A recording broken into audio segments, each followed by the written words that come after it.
What if I were to suggest that you play a key role in the awakening world? And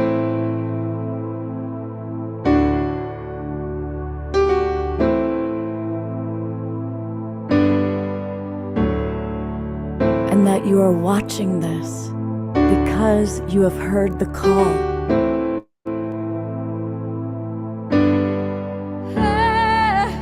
We can start right now by opening our hearts and minds.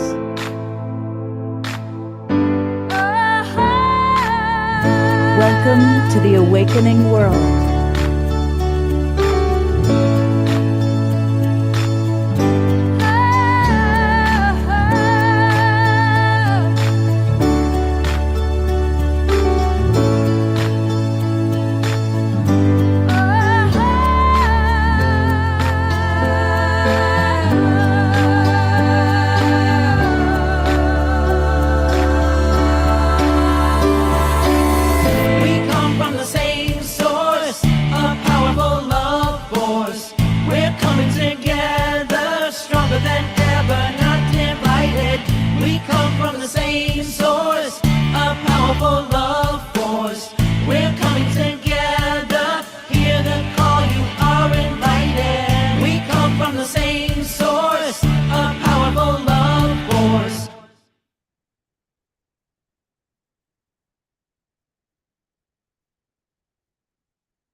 Hello, dear friends, and welcome to the Awakening World. I'm Love Coach Scott Katamas, and it is Saturday night. It is August 8th, which means the Lionsgate portal is open, and it's kind of at its full connection, and it is perfect because tonight we are reestablishing our regular ongoing collaboration with Neil Gaur and Portal to Ascension. And we're also blessed to have Alan Steinfeld, Mr. Making Contact, with us.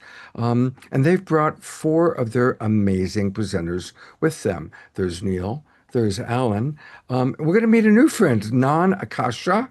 Looking forward to her. And we're also going to meet another new friend. This is Julie, coming to us from Canada, but who's based in Hawaii.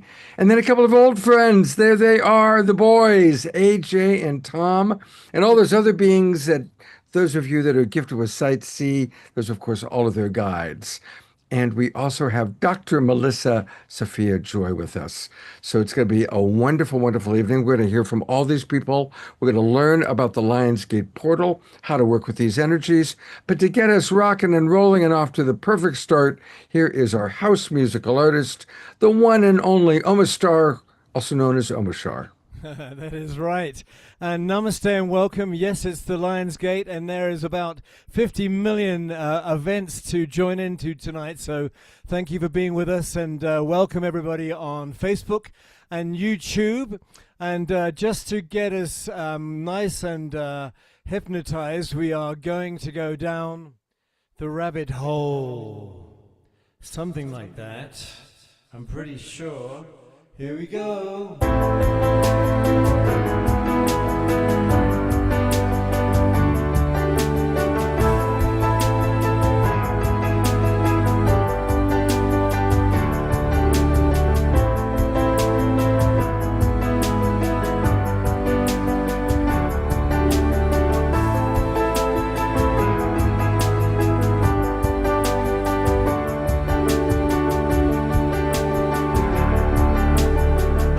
Now we recognize we've been hypnotized. The spell is wearing off, and so now we rise with higher frequencies. There is no disguise. The truth of life itself is now realized. Love is reaching through the hearts of me and you.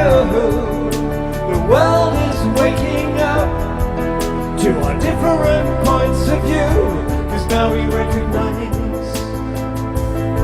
we've been hypnotized. The spell is wearing off, and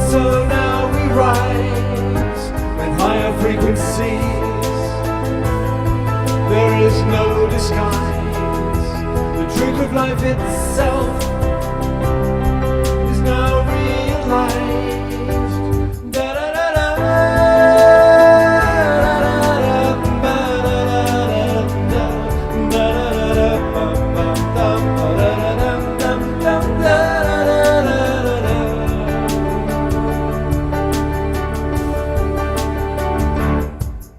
So shake yourself free of the past.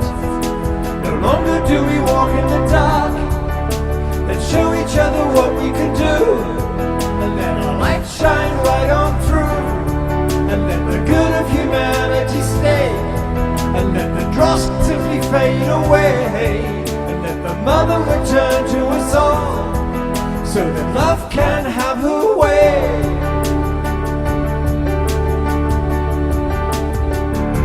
Cause now we recognize we've been hypnotized. The spell is wearing off, and so now we rise with higher frequencies.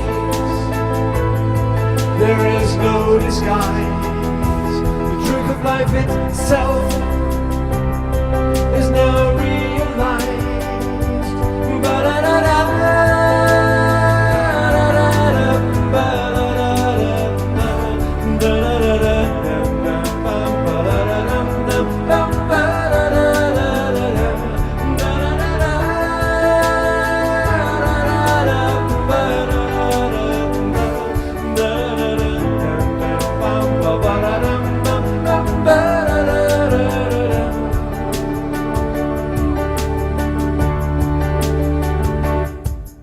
So shake yourself free of the past. No longer do we walk in the dark.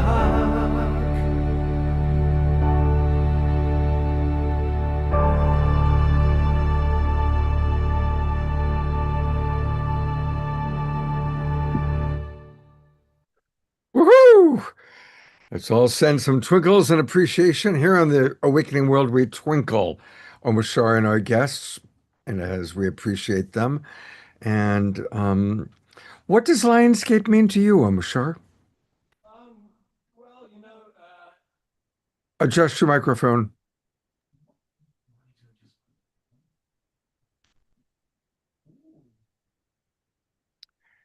You are right. You're a psychic. How about that? Psychic or psychotic, one of the two. They're pretty much the same, actually. So, what does Lionsgate mean to me? I would honestly say that every day is a Lionsgate. Like every day is as Christmas. It used to mean a lot, the portal of coming through and the potentiality of the alignment that is here today. But the way that I feel with myself anyway, my perception of consciousness raising is that we're almost getting past the point where these portals are even necessary for some of us, because every day is a portal.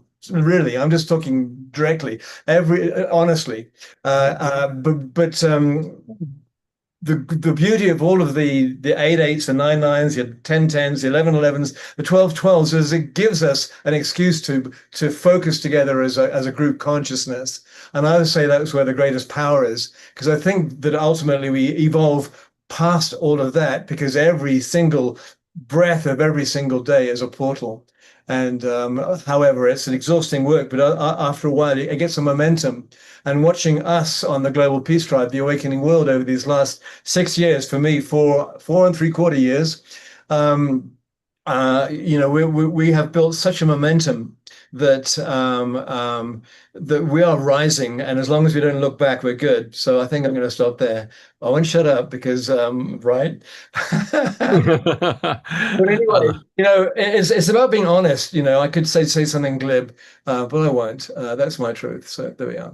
Thank you very much for always sharing your truth. We love you.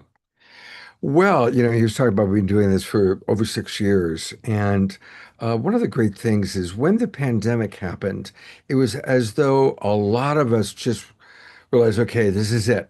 The big event is beginning. And we started really finding people to collaborate with. And I am so grateful for Alan Steinfeld and Neil Gar.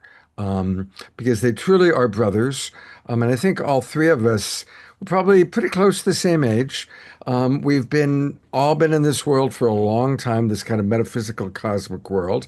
And we each have our kind of own unique approaches to it. But both, well, really, I'll just be honest, all three of us, we have done a lot. We've put out a lot of interviews, a lot of shows, a lot of events. Um, and it's an incredible time. And I always enjoy collaborating with both of you because truly, I think we all have known since we were born that we're living in an interesting life. This one's a big one. And now everything we've been preparing for is happening. So, with that, Alan and Neil, what are you observing from your unique vantage point? So with you, Alan, because you're Mr. Making Contact, another load of files from the government got unloaded today. What's That's up? right. What do you think? Well, first, I'm going to say, yes, between the three of us, I think we've talked to everybody who has any kind of spiritual consciousness anywhere on the planet, Just which is about. fun and exciting. We are the talent scouts of this community.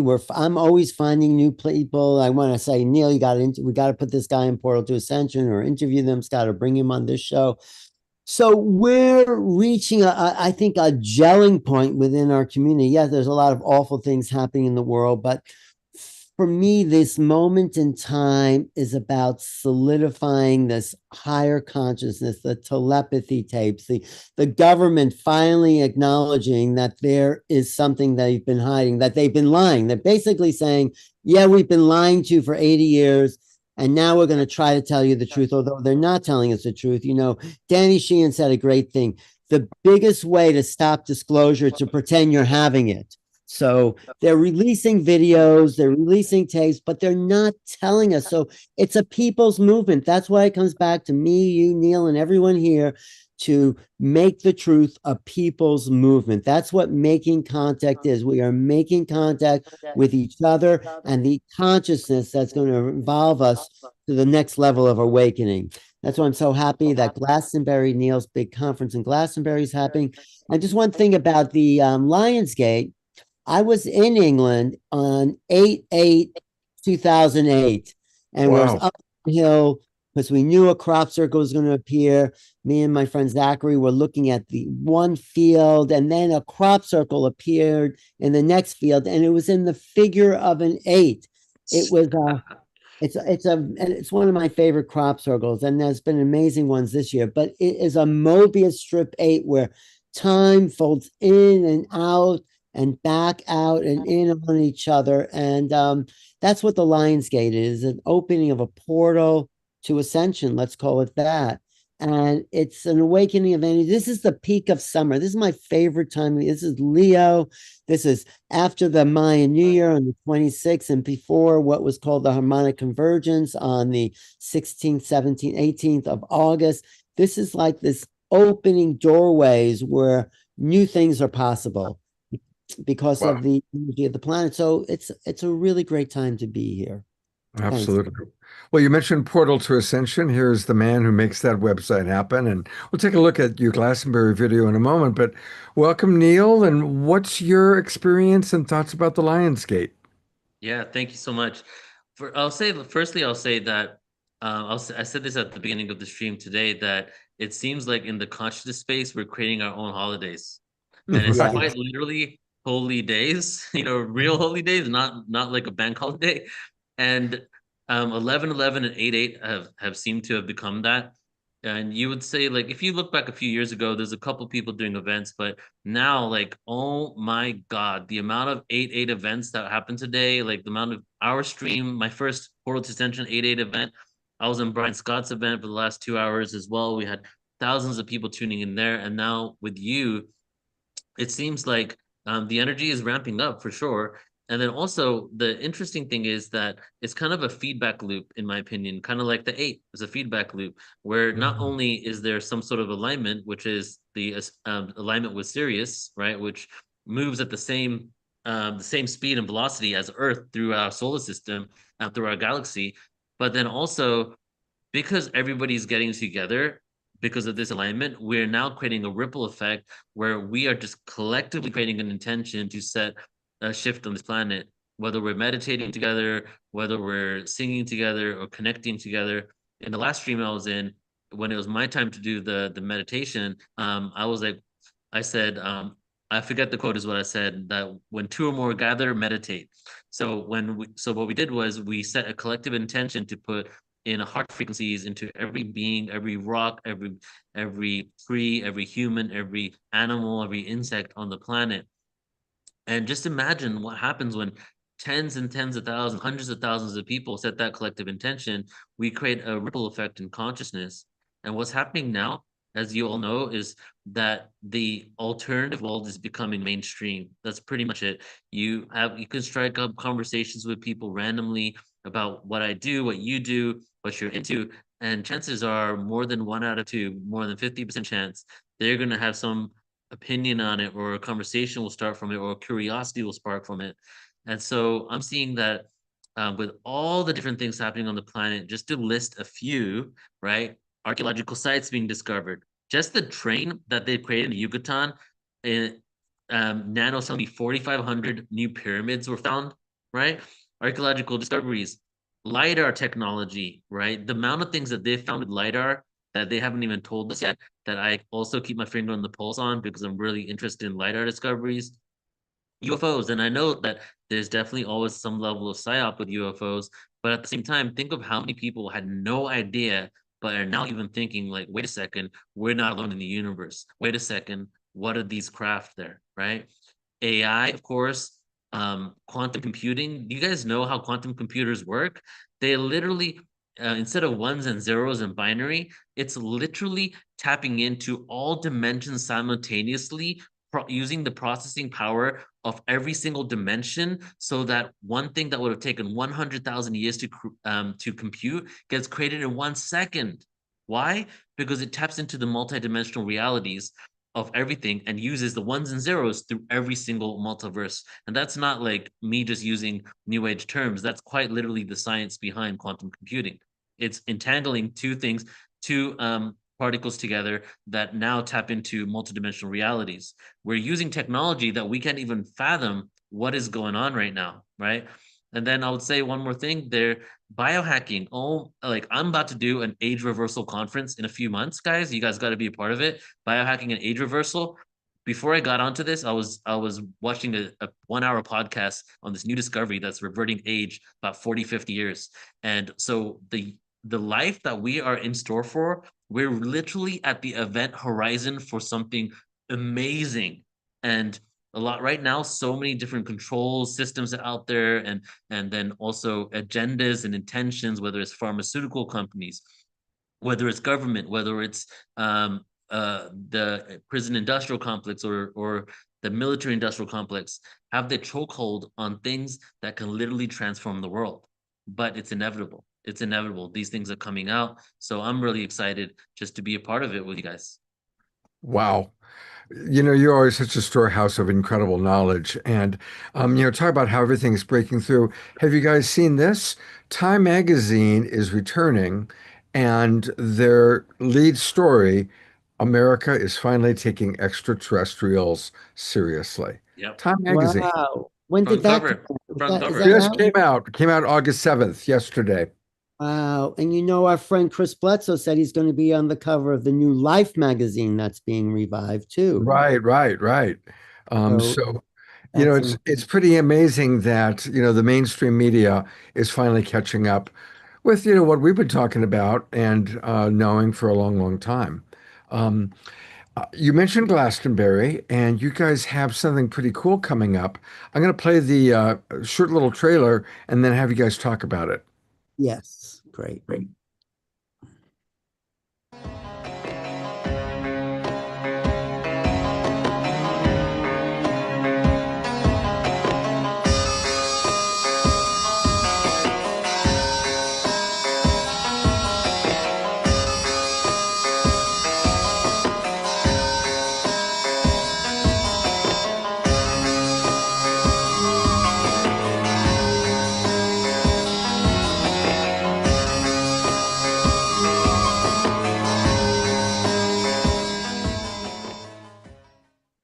Ashley Judd. And after years Sorry, Ashley. to help all of us be free from. Yes, Glastonbury is going to be a fantastic conference in one of the ancient mystical vortex sites on the planet, Glastonbury, and it's right near Avebury. And there's a lot of crop circles out there in the Wiltshire area this year. Some fantastic. Have you seen them, Neil? Some fantastic. Just the one you sent me. Yeah, some fantastic demonstrations that we are interacting with this higher phenomenon. So, why did you decide to put this conference on in Glastonbury, Neil? Well, this is the third conference in Glastonbury, and it's going to be our last one, guys. So if you want to come to our event over there, please do come to this one. And the reason why I put it on originally was because when I had the download for Portal Ascension 2008, there was a lot of different things that came to me. It was like 20 years of a download.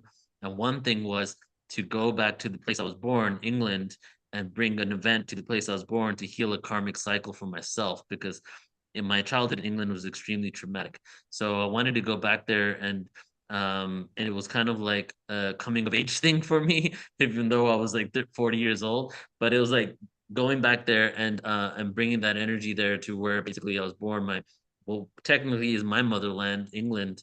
And then also the Glastonbury is a glimpse into the ancient past of I would say, the European people, the Celtic people, a place that you don't really have anymore throughout Europe.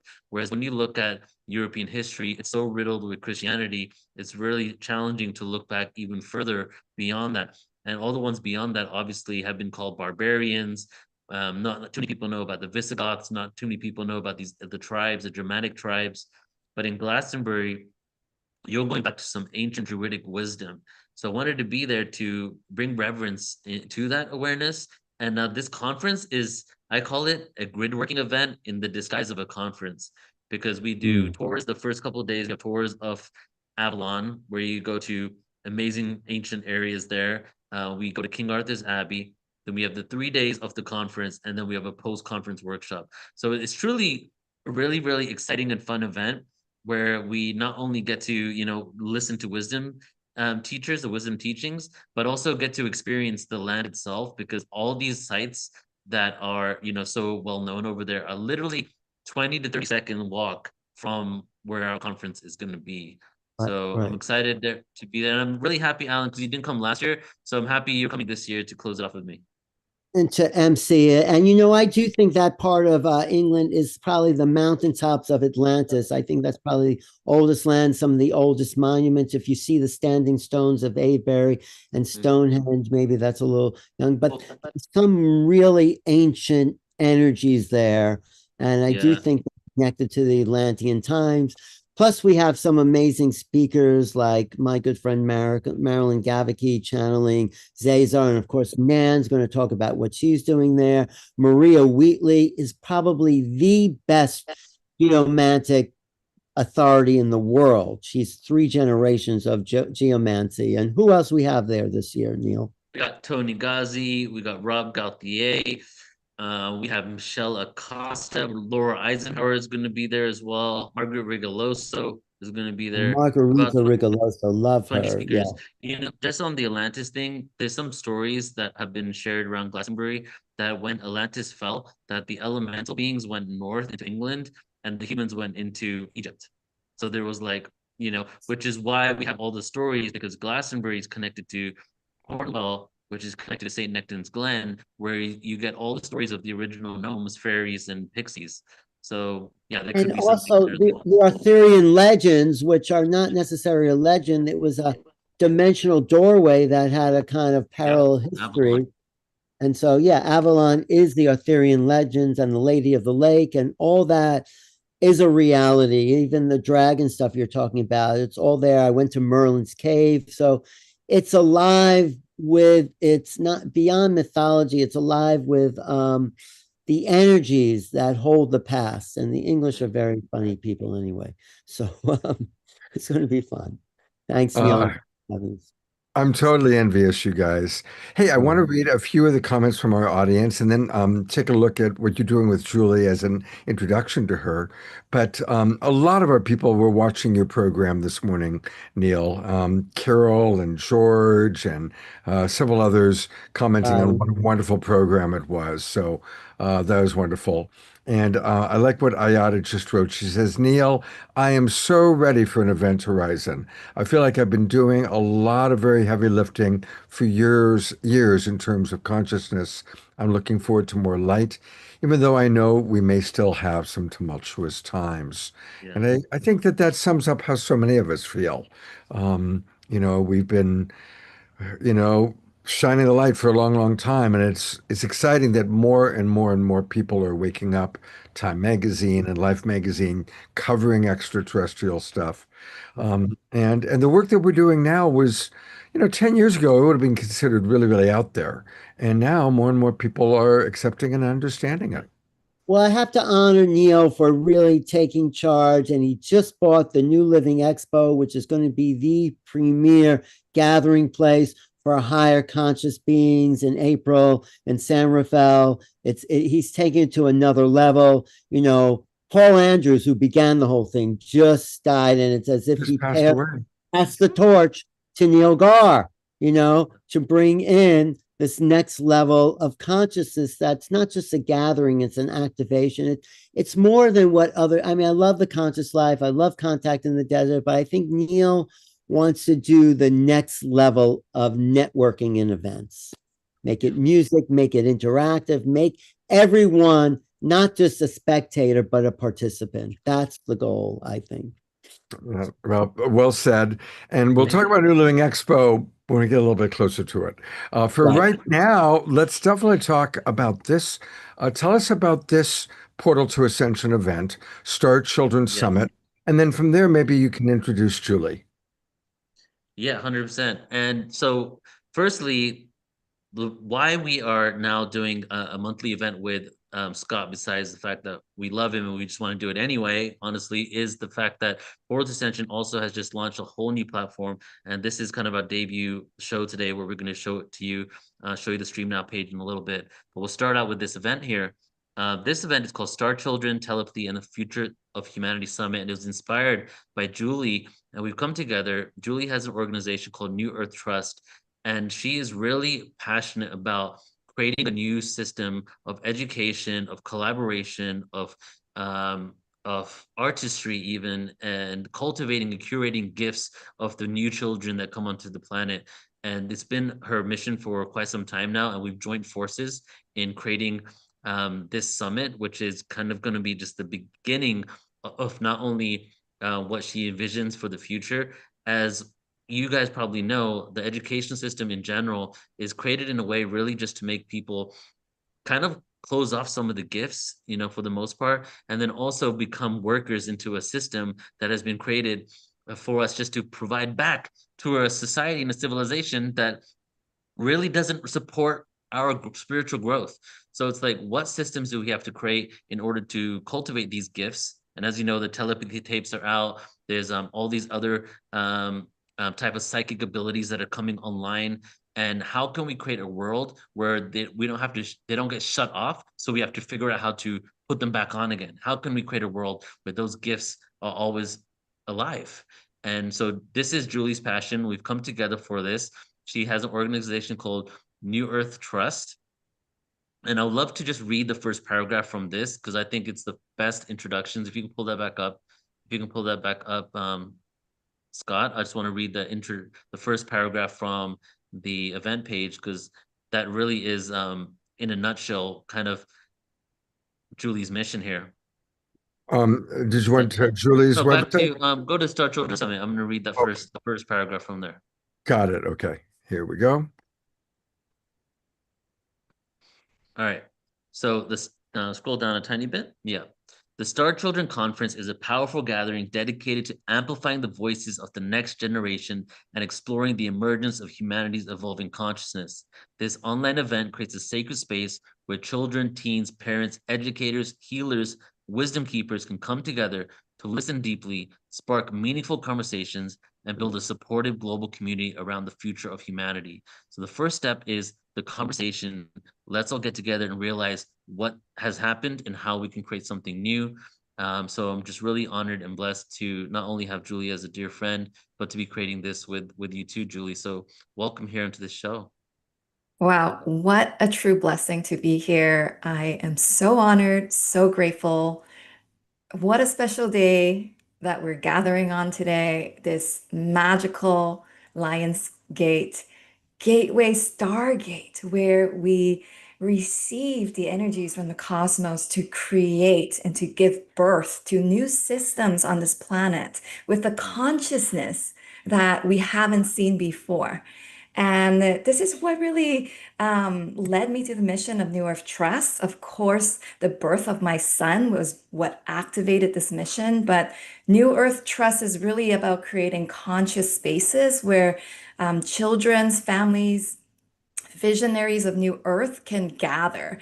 And it's about restoring the intergenerational wisdom, and that every role, be a child, an elder, a parent, we initiate one another into what it is that we are bringing forth onto this planet. And a really big part of our patriarchal hierarchy kind of system that we've been living in, this matrix for a while, that I've noticed is that everything is kind of backwards. And I genuinely believe that to restore the original blueprint of what this ascended consciousness, this planet is supposed to be, the organic living systems, is we have to turn everything upside down. And with that also comes a very deep knowing and acknowledgement that children carry deep wisdom, that they're here to teach and to show us things that we have forgotten. And so children are our teachers, and we are their guides to show them how to create within the confines of this material plane and the ways that this earth works. But I really believe it is their frequencies, their codes that continues to transmit this newer light out of which we are to co-create this new blueprint, this new template for a new civilization. And that is also what I believe the wisdom and transmissions of Lionsgate carry for us is when I tune into Lionsgate, the words that were coming through today were cosmic legacy, that we are to utilize this beautiful portal as a gateway to our cosmic legacy. For many, many, many years, this gateway was looked at as a remembrance and connection to our cosmic origins, and to bring that wisdom into what we are here to create in the present moment. And what that also means is a restoration of cosmic ecology. I love how in the beginning we were bringing up the changes, the shifts that we're seeing on this planet. That, I mean, disclosure, it's like not even like, oh, it's astonishing. And no, it's a conversation now, something that we can talk about. And with that, it's a reflection of all of our cosmic remembrance. And the question that comes through that remembrance is, what happens after remembrance? What are we all here to do? What is our cosmic legacy? Of course, our children are our future. Of course, our children is the next evolution of who we are as humanity. So what is it? What are the living systems we are now guided to create so that this next evolution of who we are, with the power to create these new civilizations, what systems are we creating so that we can anchor these new energies into, so that this planetary system in and of itself can flip downside up again into its organic blueprint. So to me, today, the special gateway is about cosmic ecology, reconciliation, and restoration of its organic blueprint, because we are so ready for that. And I love how Deborah just put up this infinity sign into the chat, because that really carries this energy of infinite restoration of the energies of polarity, right? And we are here to always finding that center, finding the middle ground. Because without that polarity, our the way that we've been creating is out of that polarity. And right now we're at a time where we're finding that center. And today, when I was tuning into the energies of this gateway too, I'm reminded of the ancient mysteries of Egypt, and of course, the classic, right? The classic myth, the classic archetype of Isis and Osiris, where was disembodied and scattered. And it was the cosmic mother energy of Isis that gathered his body to reassemble him to create what? To create Heru, right? The birth of the new child. And really, why this was coming up today is also a reminder where we're living in a world, of course, that is going through so many transitions and changes, which comes from a lot of polarity, right? Like different perspectives coming into light, people coming into perception of what is genuinely truth for them. And in the light of the blue star and the waters of Sirius that carries our cosmic memory, that carries the living templates of what the organic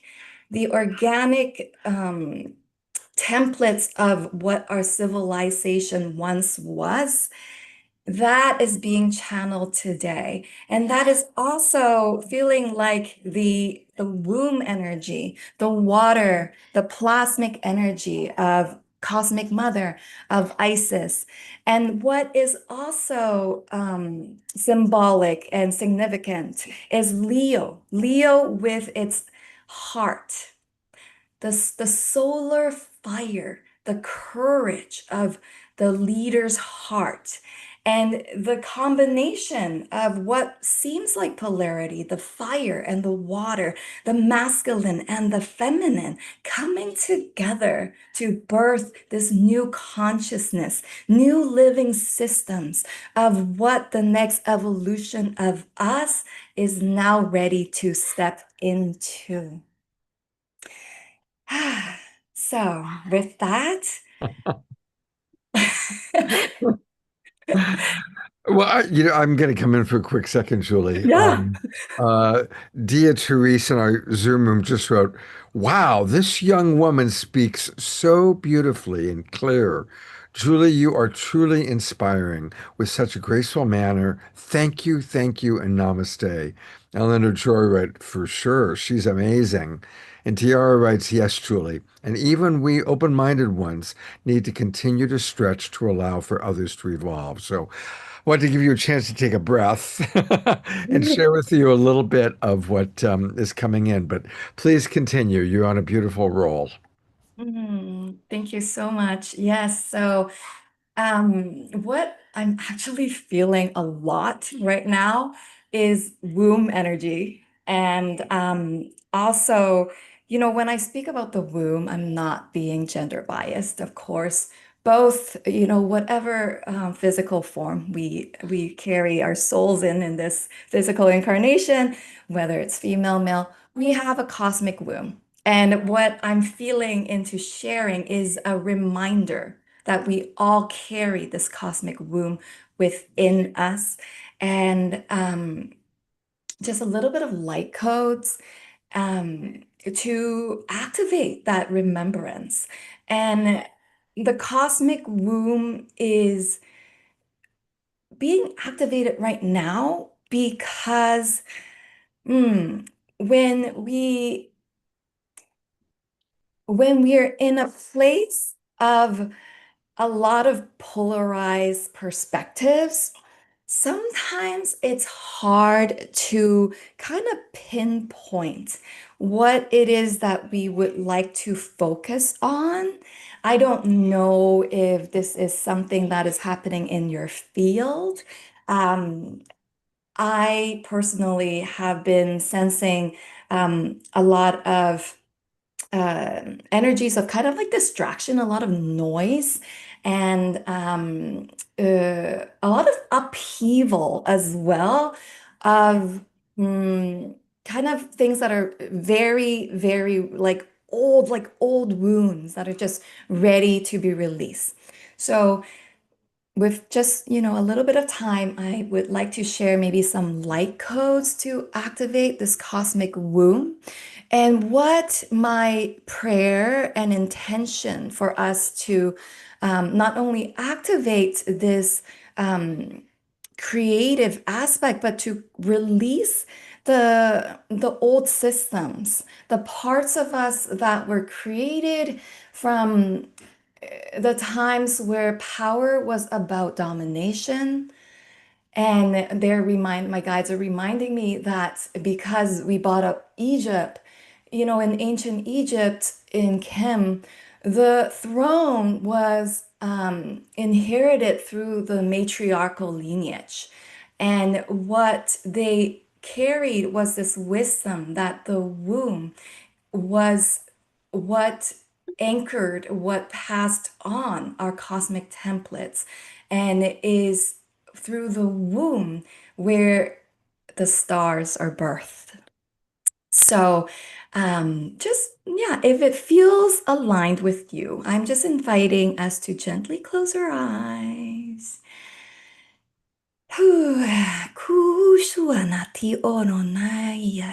And just tune into our heart space. And take a deep breath into our hearts. Filling in the consciousness of the new children also in this space, as well as Mother Isis.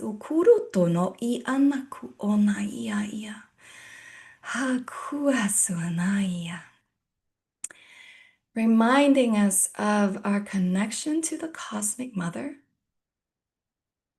And that she's telling us it is through softness that all the worlds were created.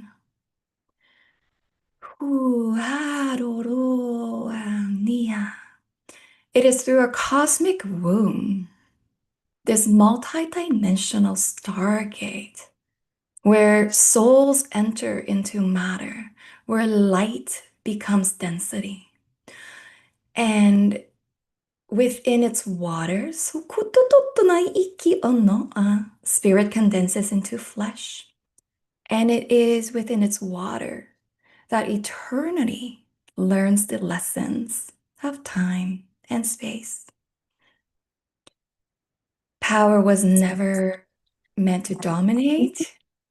Power in its true essence. And I'm bringing this up because it is, I'm sensing the energies of Lyra and their wisdom of sovereignty, of our galactic royalty.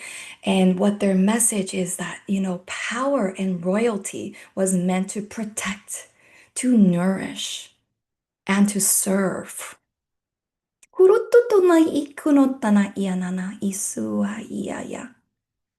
And through today's Lionsgate Sacred Gateway, it is through this remembrance that power is to be circulated rather than accumulated, that we create these new systems for New Earth. Thank you, thank you, thank you.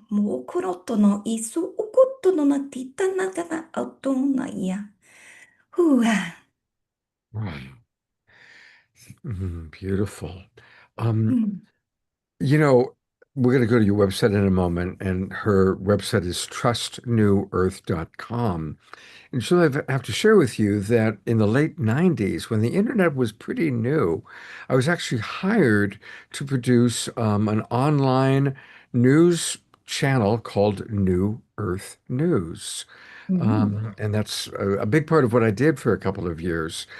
So it's beautiful to see the New Earth Trust. And I also noticed that one of your teammates is our beloved Viviane Chauvet, who Yeah. is a regular on the show, and we all love her. So it's very exciting. Anyway, I'm going to go to your website right now. And for anybody following along, all of you watching on, well, all of you are on computer right now. It's trustnewearth.com, trustnewearth.com. And tell us a little bit about this and what would you like for our audience to know? How can we play with you? Well, first off, scroll down to where there is an input box, and that is where you put in your name and your email address so we can keep in touch. Because this is very much a living template for me. And so much is, I mean, I started this last year.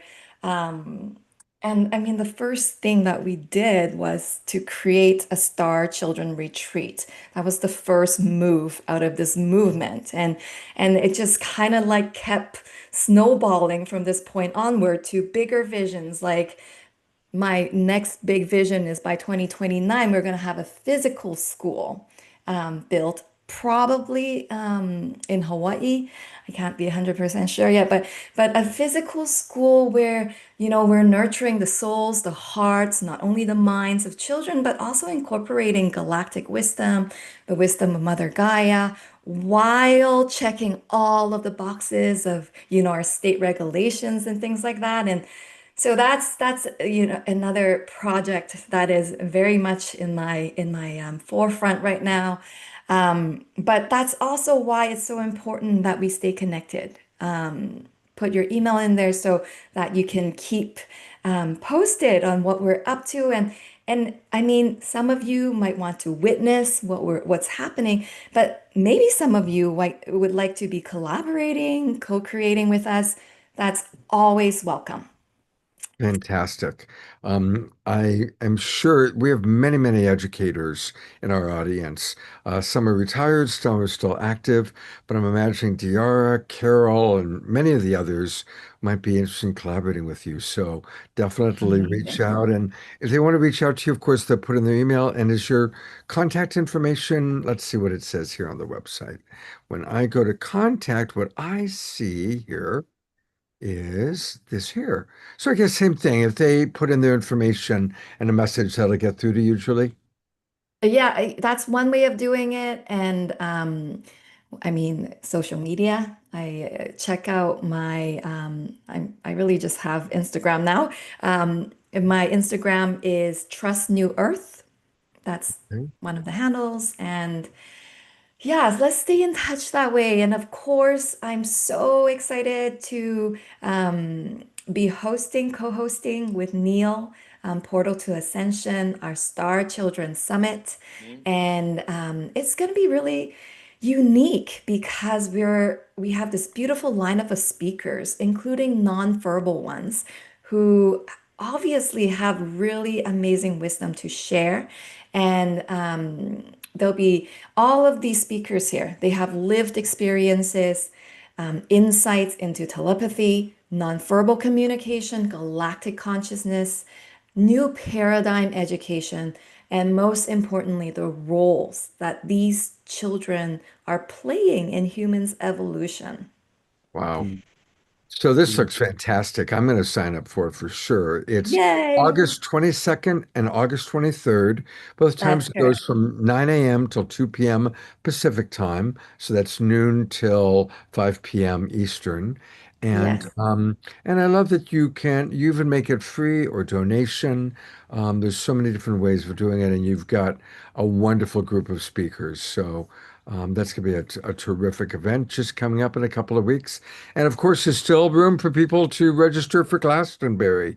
So who knows, you might just get a Glastonbury person. And speaking of Glastonbury, I'm going to bring Alan back up. Julie, what a Actually, joy to meet you. I hope you'll come back and be on our show again. Oh, I would be honored Thank you, to. Julie. Count me in. I want to say one of the people Julie has on the Star Child conference is someone I recommended who's an autistic child who is very telepathic. He can, I said to ask him to read my mind. I felt him enter my brain, and we had this telepathic back and forth. It's Alex and Nancy Durasmos, and they're the next level. Yes, he may not be functional the way we think, but he exists on so many levels. These are really superstars, these neurodivergent. They're another level of the human race, and it's fantastic that you got them on this show. Thank you, Julie. Yeah, Mel, yeah. because they So are there's Alex and also Luke. Both of them are spellers and will demonstrate telepathy. And yeah, keep your And of course, thoughts. Mary Rodwell has been studying these kids for the past 20, 30 years, and she knew all along that they were here to wake us up to another reality. So this is a fantastic conference you guys are doing. Yay, thank you. Hey, while we've got Alan here, I want to remind everybody to go to New Realities on YouTube, because that's where all sorts of wonderful things happen, including that woman that we're seeing right now, because of course, Alan always carries the Awakening World. But Right. New This is a- Realities is an amazing channel to go to. And actually, Scott, I just passed 100,000 subscribers on New Reality. So, oh man, congratulations. yes, thank you. It's been a goal of mine. So yes, and thanks to you and all the people that we've been serving for the last 6 years as a simulcast. So I'm always happy to be a part of this and spread the awakening. Yes. Absolutely. Julie, Thank I'm gonna send you back into the green room or into the guest room because we're about to meet Nan Akasha, and I'm looking forward to meeting her. And Neil, Alan, what do you have to say about this new guest? Well, Neil knows her. So Neil, why don't you? I've met her. She's very pleasant. But Neil, go ahead. Yeah. All right, everybody. I'm very excited to bring on Nan because she is one of my besties. Nan, hopefully it's not news to you, Nan. Hopefully you know that already.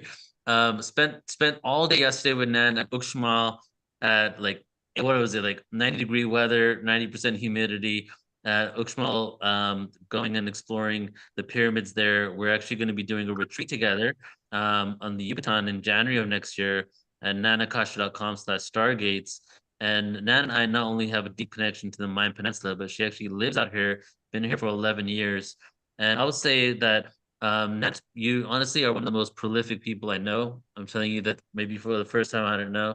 But you've been on so many different events and pretty much, in my opinion, you're like a conscious channel where you get a theme or a topic and you have relay communication coming through your own expression of that topic in any moment.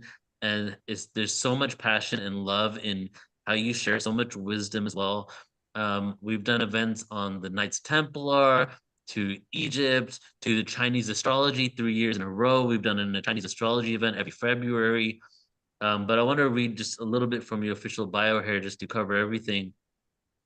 Nan Akasha is a clear channel, Jaguar medicine woman, spiritual mentor, visionary coach, shamanic healer, sacred site, Celtic priestess, Melchizedek master, seer, oracle, and author. And she's the creator of the Sacred Magic Mystery School and the Prosperity Magic Oracle deck. She has courses and retreats on those, and Nan translates powerful ancient mysteries into practical teachings that help people awaken the intuition and consciously create the reality now. She is a portal opener, a timeline traveler, and DNA rewriter.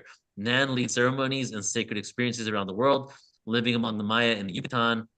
She's working with Mayan elders and wisdom keepers and really holding this wisdom alive in a day and age where the systems, the educational system including, is shutting it down and not teaching this wisdom anymore. And she is not only allowing these wisdom keepers to bring their truth out, but she is also going around the world sharing the truth of the Maya as well as other ancient civilizations. She works She's been drawing on 38 years of shamanic and mystery school and energy medicine training. She combines an uncanny ability to see the core of a challenge with the capacity to channel across time, space, sacred lineages, ancestors, temples, elements, and spirit guides, supporting profound healing and remembrance and consciousness awakening. Welcome, Nan. Thank you. That was fun to listen to. I've been around a while. No, you have. Oh, I love you so much, and I'm just so happy that you're here. You're such a huge part of Post Ascension, not only in the last few years, but we're doing so much together over the next year, which is why I wanted you to be a part of the first stream here on Scott's show. And this is your first time here too, right? Yes, yes. Yeah, so welcome. I'm excited for whatever you want to share today. Thank you. Thank you. I love you so much. Thank you, everybody. I love everyone here. I want to just anchor into everyone. I've been here since the beginning, but I'd like all of us to just take a slow, very conscious breath up our nose and feel and see and watch that breath moving over the brain and then letting it go, asking it to come down, bringing us into this now moment, coming out of the words and the excitement, the day of 1,000 events, and relaxing into this moment. I want you to focus down through your heart. Follow that into your solar plexus. It is a Sunday, a day of Leo, the bonfire, the positive ego, the energies that lift you up to remember that you are the light, only light, eternal light. You are stronger than 10,000 suns. And there is no darkness that is not absorbed, easily diluted, like a drop in the ocean, when you acknowledge your light. And the energies today are so powerful. They're tripled. The 8-8 is another 8, and we are channeling from above to below, the 8, as above, so below. So let's all take the energies that we've been on different shows or just experiencing this and bring it down from the solar plexus now. And you feel your heart, you're in the center of your being. You are here now in the eternal now moment. There's nowhere else to be, nowhere else to create. It is here. And as you let go of what you're going to do next and what you just heard, let one more breath come now anywhere. Where is it coming in? Through your heart, through your fingertips, and bring it all the way up and out of you into a fountain that you let go. And this is a fountain that is gathering up all the particles that have been showered on us all day from the infinite. And that infinite is above you, below you, and within you. This is softness. Peace is power. Relaxing, relaxing, relaxing. Now, as you let these energies, you receive them, you acknowledge them, you thank them. you joyfully inject your personal vision, desire, passion into these energies, because this is the heart of the lion. This is Regulus, the brightest star in Leo, that is the royal star. And this is a portal to remember your royal, divine, infinite nature. There's nothing to do, nothing to remember. Just let go, accept, allow. You are divine in a human body with a very beautiful, specific mission. But you are here on a fully funded mission.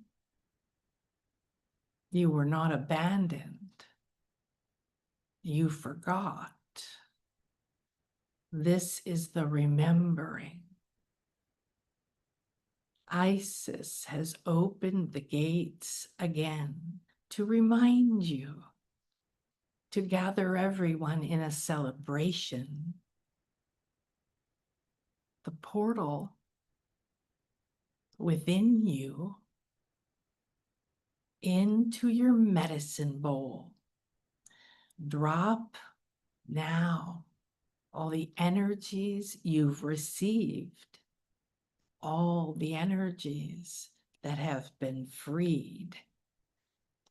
This gold light mixed with Syrian blue and the divine goddess energy that dances in these blue flames. This is the time of renewal. Sirius now rises with the sun, and these two create an arc beyond the rainbow, the full color spectrum.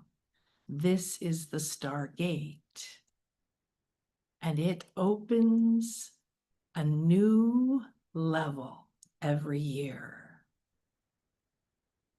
You now have all of these energies, and you're remembering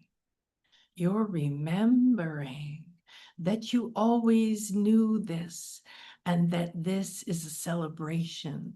And we gather today with the Peace Tribe, not just in this moment, in every moment, in infinite time.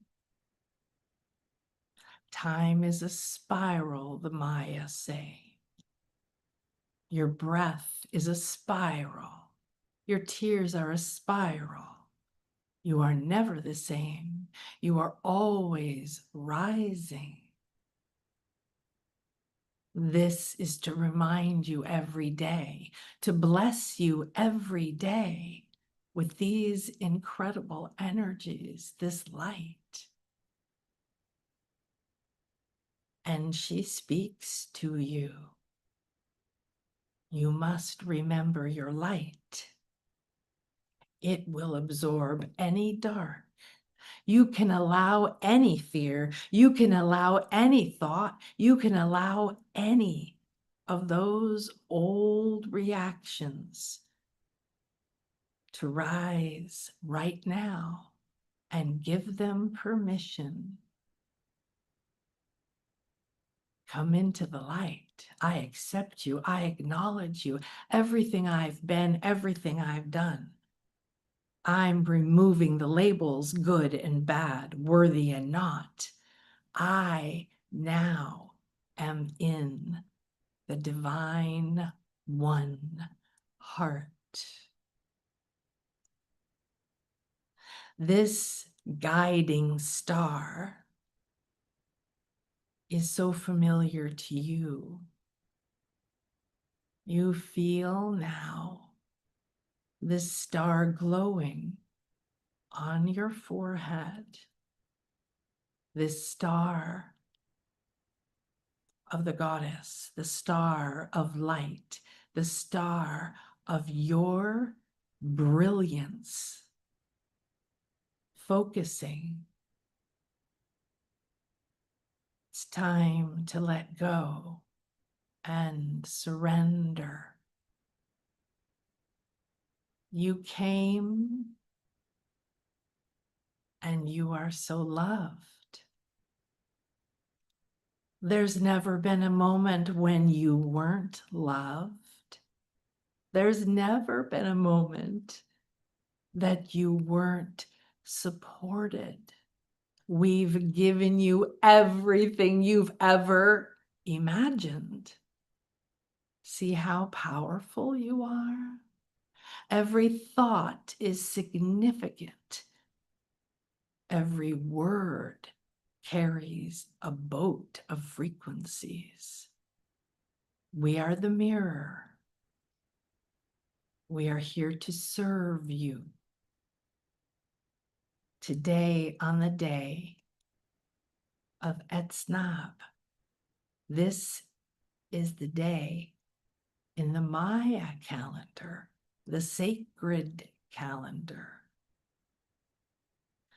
of the obsidian knife. The obsidian knife is sharper than anything, and it's a dual-edged knife. It's the sign of the healer.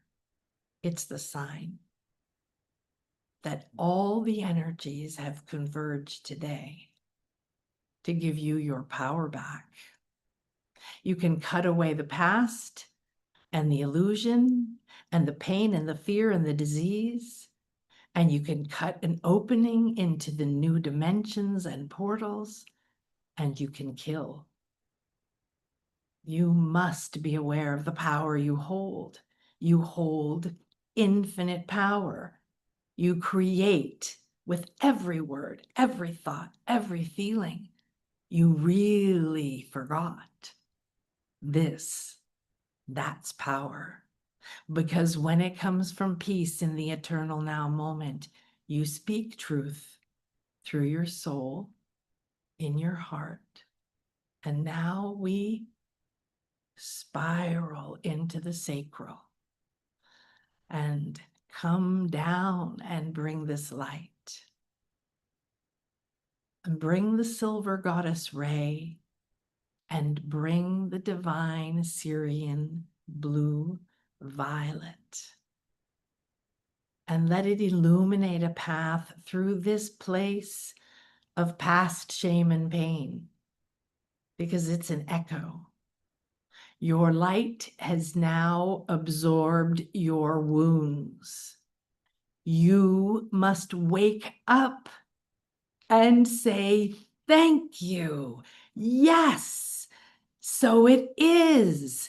It is done. I'm ready. Go all the way to the bottom of your medicine bowl and sit like a little Buddha and birth something on this day of renewal. This is the start of a new cycle to the Egyptians, and the Nile renewed today. All these energies created an opportunity to be the powerful fire. And we are in the year of the fire horse. You hold the sacred fire. Ignite it now and drop all of that which no longer serves you down through your root, through your feet chakras, into your earth star.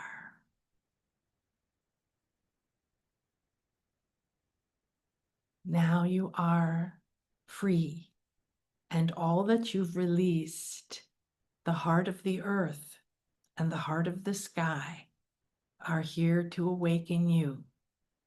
You are the heart of the hearts.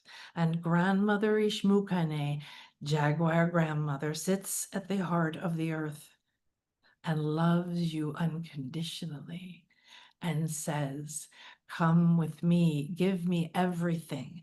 Give me the pain and the past and the wounds and the fear and the doubt. None of it is real. Give it all to me.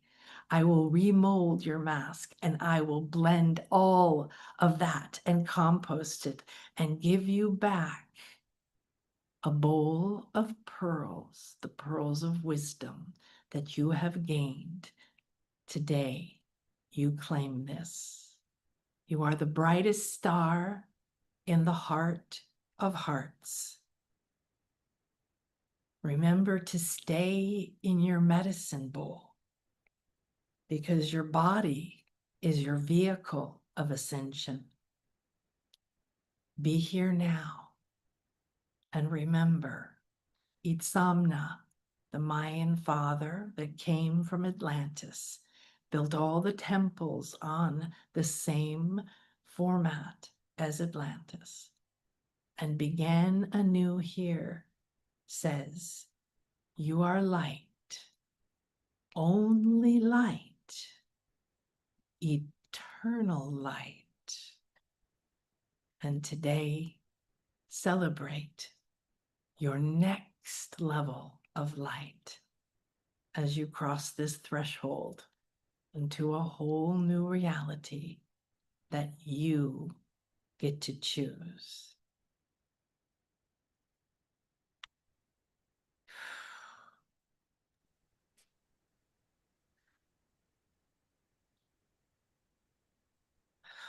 Thank you.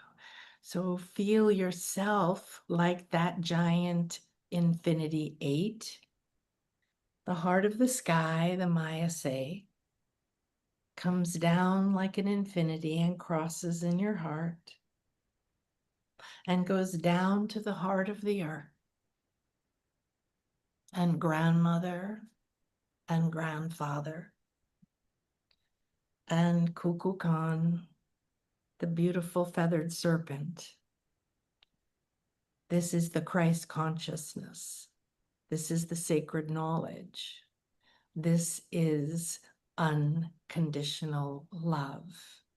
And it's pouring to us at an amplified rate today because of all these energies, but also because we're on a spiral and we've gone up.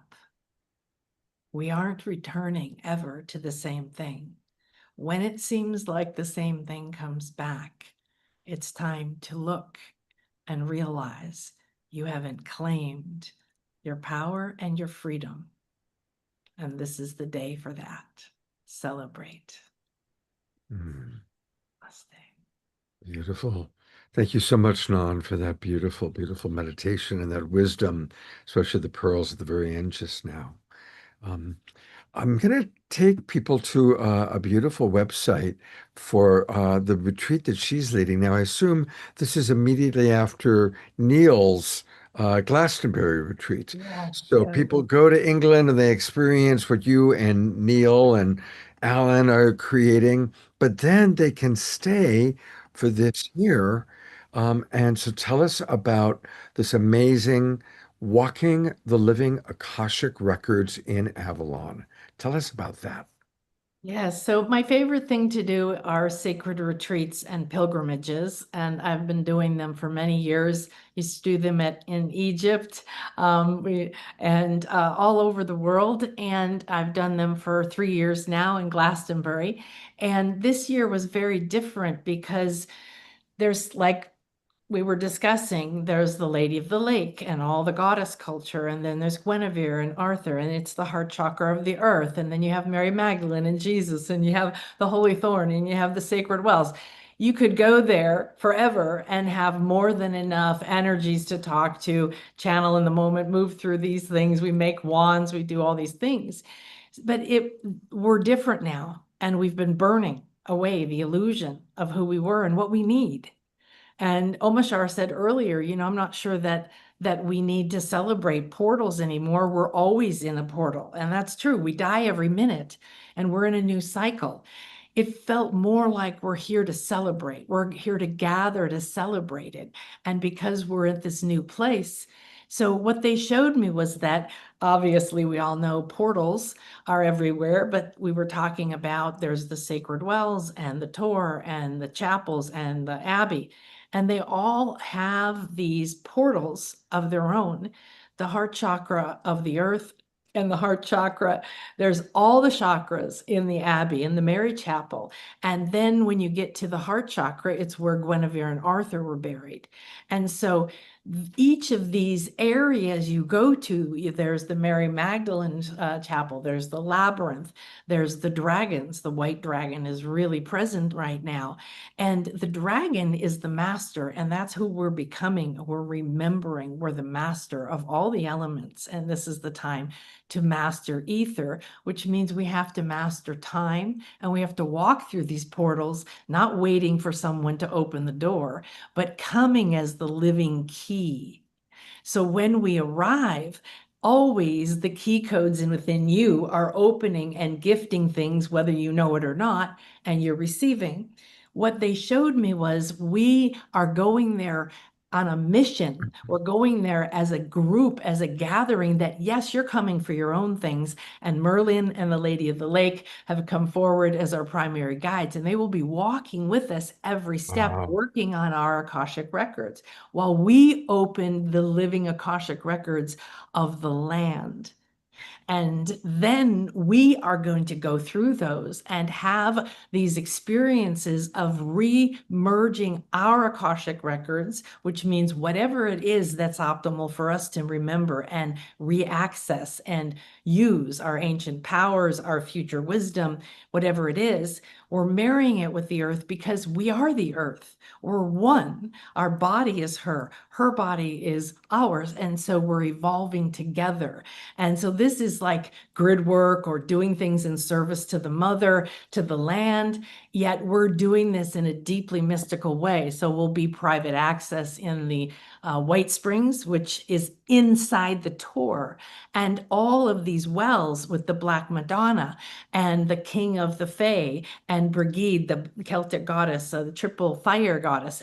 But the walls open into the Fae world, and that's already happening. Imagine if we go there as a group with the intention to bring our respect and co-create and go further, opening these different portals everywhere we go. So it's going to be amazing. Wow. Well, that does sound amazing. And again, I'll go there one more time. This incredible website, Ancient Avalon. And there's the menu. I was looking at the menu of all the things she's going to be doing. And I love Glastonbury so much. I know many of us have been there.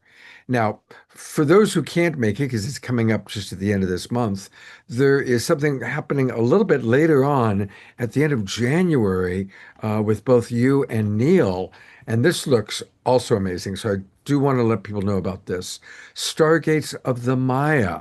And of course, you're both down in the Mayan lands right now in the Yucatan. And this is January 20th to 26th. You and Neil, Chris Noble, and Miguel Angel Vergara. I don't know him, but this looks pretty amazing. I've been to Uxmal. It is incredible. So tell us briefly about this upcoming event. Yes, well, this is my favorite thing. I've lived here for 11 years now. I've been doing retreats at least twice a year, taking people to the sacred sites, and as much as possible in very unique ways. We used to get to go on top of a pyramid at dawn on the equinox before the tourists came. And so we're always working with the sacred energies in one way or another. This is very, very dear to Neil's heart, this area as well. And so we'll be coming in a sacred way. And we're going to be traveling with my one of my elders, one of my Mayan wisdom keepers. And we're starting a living Mayan living wisdom foundation together, because he has the Library of Wisdom, and we're going to be interviewing people, the elders in the jungle. And he is going to be coming and doing ceremony with us at sacred places. So we know through the people I've met here how to go do ceremony on sacred land. And we went went and visited one yesterday with Neil.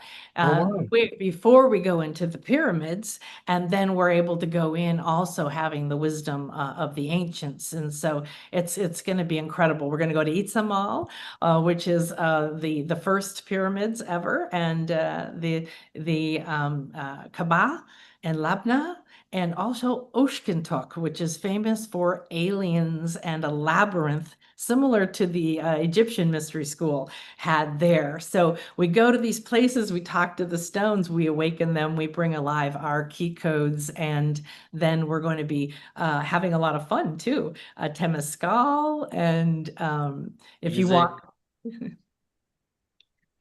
Yeah, What? we're gonna have music as well. Temescal, as you're saying, the ceremony at night with some Mayan chanting. Like when it comes to the Mayan Peninsula, and the Mayan civilization, there is so many like I would say hidden secrets or maybe lost to time secrets, but a lot of them is just hidden in plain sight, and we're going to be going deep into all of that. And not only like you can go on a regular tour and you can learn all the masculine based just facts of it all. This is going to be really cool because it's going to be what I would call maybe a marriage of the masculine and feminine, where we're going to be talking about the actual structures. The stuff that I present on, I talk about architecture in my presentations, and then we're going to be also going through with intention. And it's just going to be a sacred ceremony, 7 days of ceremony with 3 individuals, 4, including Miguel, that all have a deep, deep connection to this land. And I know I've had past lives there. That's why I'm here now looking for a home, because if there's anywhere I want to be, I would love to be back where I had like some ancient memories. I remember the first time I came to Mexico was the Yucatan, and I literally wanted to kiss the ground. I spent 2 of my birthdays, November 17th, sitting on Palenque Pyramid all day, just like I had hardly even moved. And I remember the first time I was tearing up, felt that connection there, just staring at the rocks, touching the stones, walking the lands with intention. It was just so powerful. So I've wanted, ever since the first time I came here 15 years ago, I wanted to take a group of people here. Nan asked me to do it with her a few years ago. It didn't work out then, and now here we are. And hopefully this is the beginning of many. But it's going to be a huge milestone for just myself coming here, and then Nan and I coming together to create something magical for everyone who wants to join. So really do hope, if you guys are being called to the area here, or if you see this event and you feel inspired to come, please do join us. Yeah, we're going to be in a sacred cave. We're going to that was used by the ancient Maya. We're going to be in that beautiful cenote. You saw that water there as well, and the places we're staying are just exquisite because you can swim in the jungle, and we're going to be able to do our ceremony in a sacred temple. So it's very different when you come and understand. You get to hear the real story, because one of the things I'm doing is writing a book that is about the bullshit that they serve everyone about what the Mayan did. They didn't sacrifice people. They didn't rip their hearts out. They didn't cut their heads off when they played a ball game either. And these are the things that I've been digging into all this time, and finding the elders who know the truth of it is that these are all initiation sites. They're not tombs. They're not palaces. They're not kings' palaces. These were sites for initiation, and where we were in Uxmal is called the Sacred Feminine University, and Wow. we're bringing that back to life now. Beautiful, Nan. Well, I'm going to read one thing, and then I've got one more thing that I know we want to share with Neil, and then I'm going to let you both go. But Ayara, one of our people in the Zoom room, writes that Miguel Angel Vergara, your other co-facilitator, she writes, he is a wonderful Mayan elder. I've participated in a lot of his online events. It would be wonderful to have him as a guest. So let's try and make that happen, Neil. Great idea. Yeah. So. Yeah, and she says that she worked with him and Trudy Woodcock, based in Merida. So definitely a little bit of a connection there. And I know that Neil's been up since early in the morning, so we're going to let him go. And but one last thing I did want to make sure everybody knew about is this event here. And again, you're starting a whole new. Share this event, but if we could, I just want to give people a tour of the homepage just to let them know what we've kind of released once we, go over this event. Sure. Do you want me to go to the portal homepage then? Yeah, let's go to the homepage. Let's walk them through that. So, Okay. guys, we just launched this new website. It's been 6 years in the making, a lot of trial and error, a lot of different platforms, and then finally getting to a point where the technology caught up with my consciousness. Let's just say that, because I was like, this is what I want to do. This is what I want to do. But the technology wasn't there until now. And so we have so many beautiful things here on the site. I want to read this first, Scott. So you come to the website. The world is awakening to a greater truth. For thousands of years, sages, mystics, elders, and wisdom keepers have spoken of this time, a time of awakening, disclosure, and the return of our human potential, a time where we remember that we're not separate from each other, from the earth, or from creation itself. There is a world possible beyond division, distortion, and disconnection, a world rooted in harmony, integrity, wisdom, sovereignty, and truth. And it begins when we realize that we're one human family, one living planet, and one vast interconnected universe. And that's our mission statement if you want to keep going down. And then you can see that explore our events. We'll go there in a minute. Choose your rabbit hole. Okay. I love this component here. Choose your rabbit hole, ancient civilizations, the cosmos, the awakening, and documentaries. And you keep scrolling. And now we made the homepage kind of look like Netflix. We have watch for free. Yeah, the ancient civilizations, the cosmos. And Wow. there's over 10,000 hours of content on this platform. Oh About my heavens. 5,000 Wow. hours are free for you guys to tune into. We talk about our global gatherings here as well. And then just if you would like to navigate over to the Stream Now page in the top nav bar. So once you put your email address in over there, it'll take you to Stream Now. And this will just take you right there. And now you can see here we have free events, right? So there's hundreds of hours there. We have my videos. If you register for anything like the Star Children Summit, Portal to Inner Alchemy that Melissa Joy is coming up next will be under your my videos.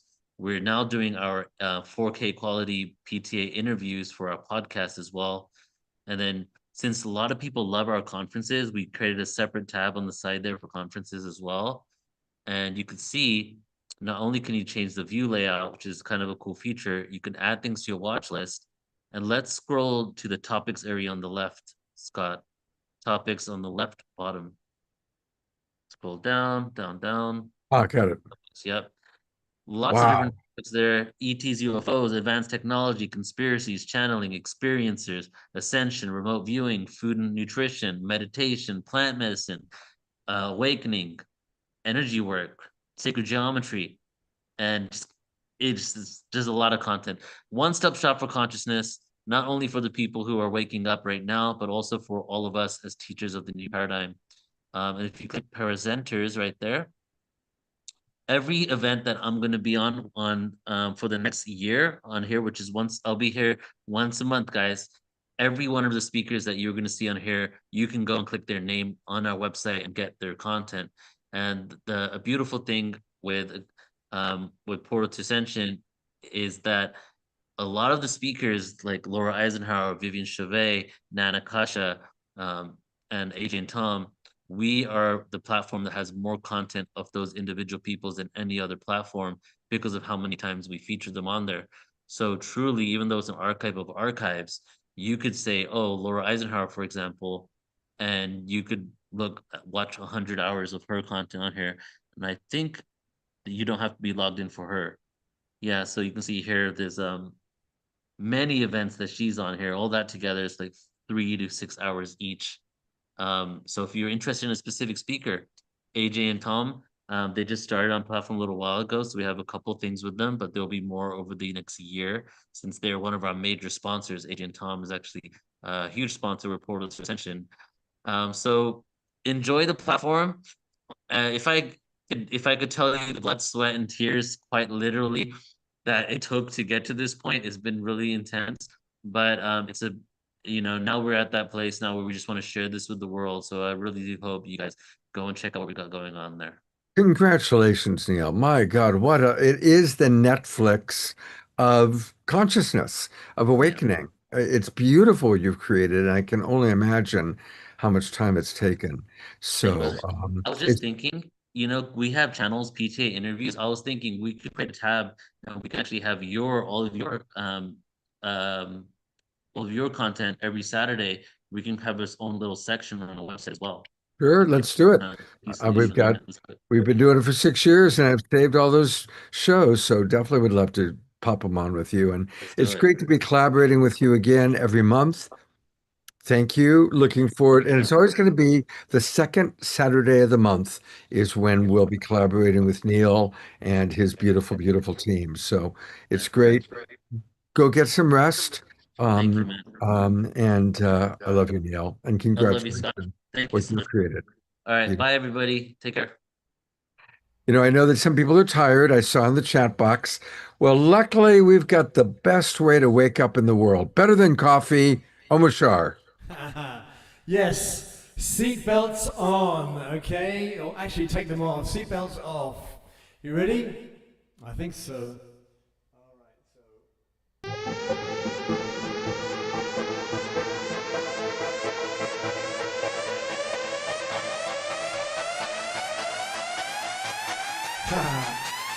Yeah, Eleanor.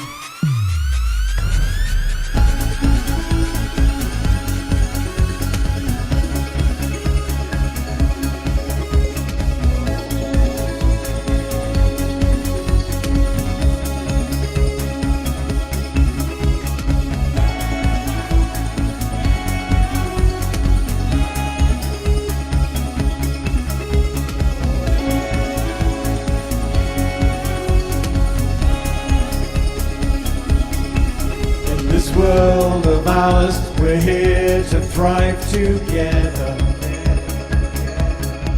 making sure that nobody gets left behind. As the light of truth clears all the stormy weather, and the mother in us all begins to rise. Through our heart of hearts, we start to know our greatness. As our strength returns, our spirit guides us through. Our eyes behold the rising of the phoenix, and the dance of life begins to birth anew.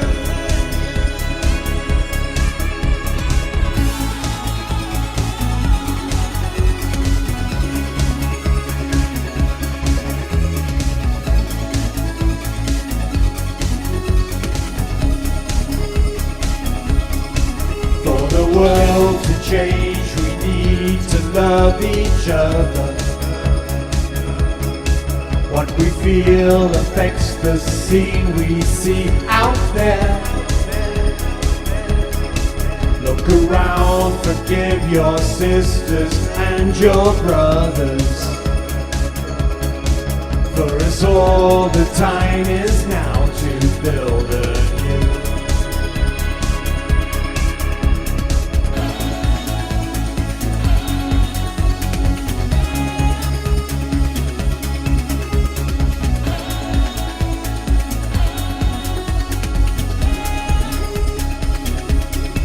Through our hearts of hearts, we start to know our greatness.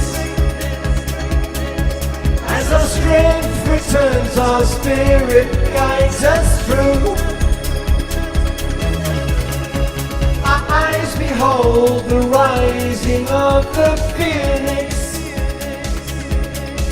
and the dance of life begins to birth anew.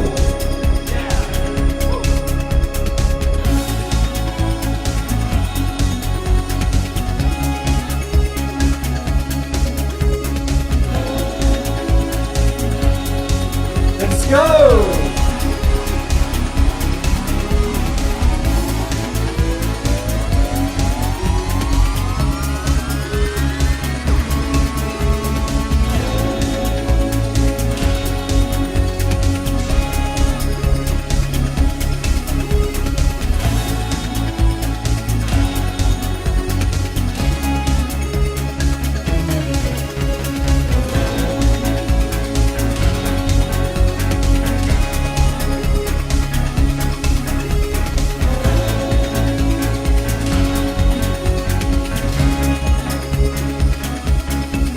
Through a heart of hearts, we start to know our greatness. As our strength returns, our spirit guides us through. Our eyes behold the rising of the phoenix, and the dance of life begins to birth anew. Last time.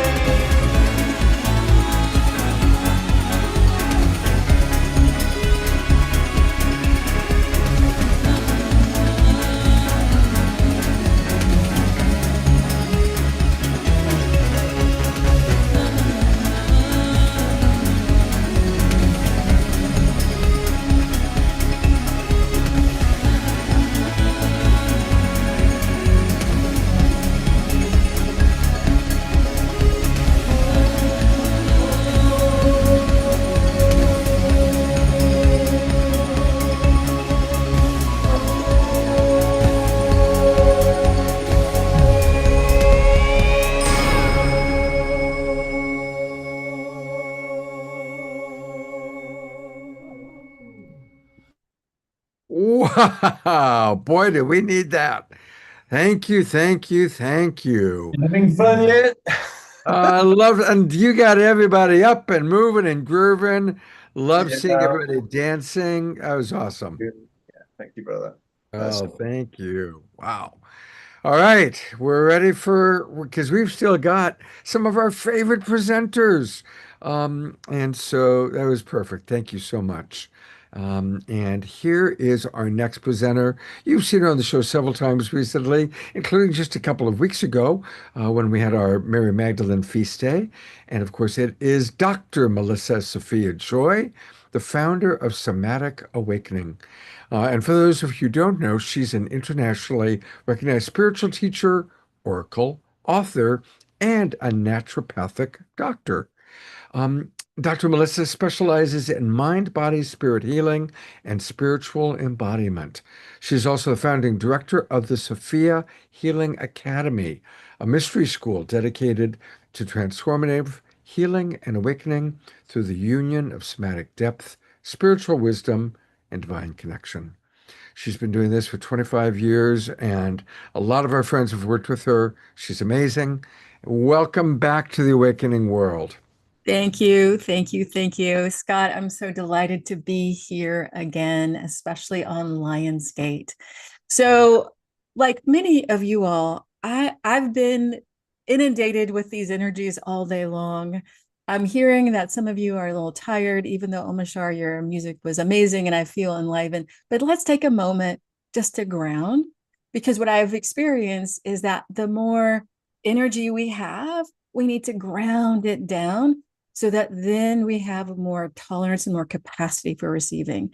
So I'm going to invite you to go ahead and close your eyes and just take a few deep breaths in and out. And as you breathe, just notice how your body is feeling in this moment, what you're holding, what's moving, what's activated, without any judgment or needing to change it. Just take another deep breath in and out. And then on that next exhale, go ahead and drop your awareness all the way down to the base of your spine. Take another deep breath in. On that exhale, go ahead and drop your awareness down with your grounding cord, moving down into the earth, moving in and through all the different layers of the earth with ease and grace. No need to force, just feel this organic flow down deeper and deeper and deeper. Feel yourself now beginning to make contact with the core of the earth. And just notice how you make this contact. Notice what you feel, what you sense, what you see. You might even hear this clicking in. And now notice that you're being invited down even further into the very center of the core, what I call the heart womb space. Take a moment just to receive this powerful, nurturing, loving, recalibrating energy that's here, just recalibrating your system. Anything that feels like it might be too much or that you've experienced a lot today and you just need a little bit more space. Just feel that the earth is holding this for you. It's not like you're getting rid of it. She's holding it for you. And as you walk into the future, you can easily access it. So what we're doing is just recalibrating and making more space. So take a few more deep breaths in and out here.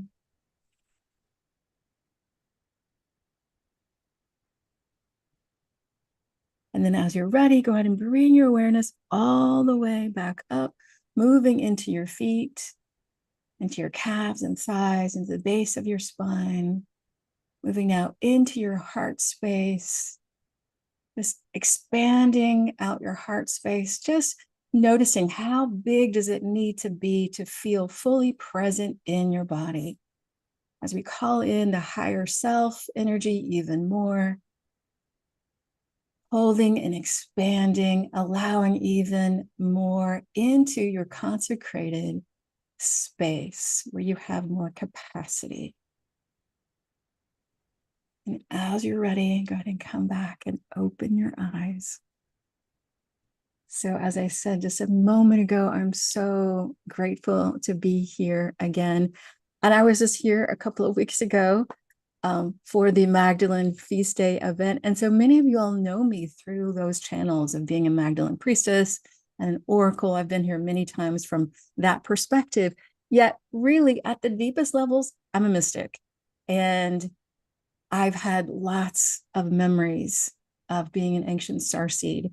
And so I love actually connecting to portals to ascension, because then I get to expand out into more of the totality of what my experiences are being these days. And also, I am actually a Leo. I have lots of planets in Leo. My sun is in Leo. And I don't think we've talked too much about this part. There's going to be an eclipse in Leo on Wednesday, and that happens to be my birthday. Oh, wow. Hey. Yeah, so apparently, and I didn't even know this, I'm going to have a solar return eclipse year. So there's a lot that's going on. I'm personally moving through huge astrological configurations. And of course, we're moving through a huge level of convergent energies today. And actually, earlier today, I was on a call with our beloved Eden Amadora and Elaine Kalila. And Elaine actually said something that really struck me.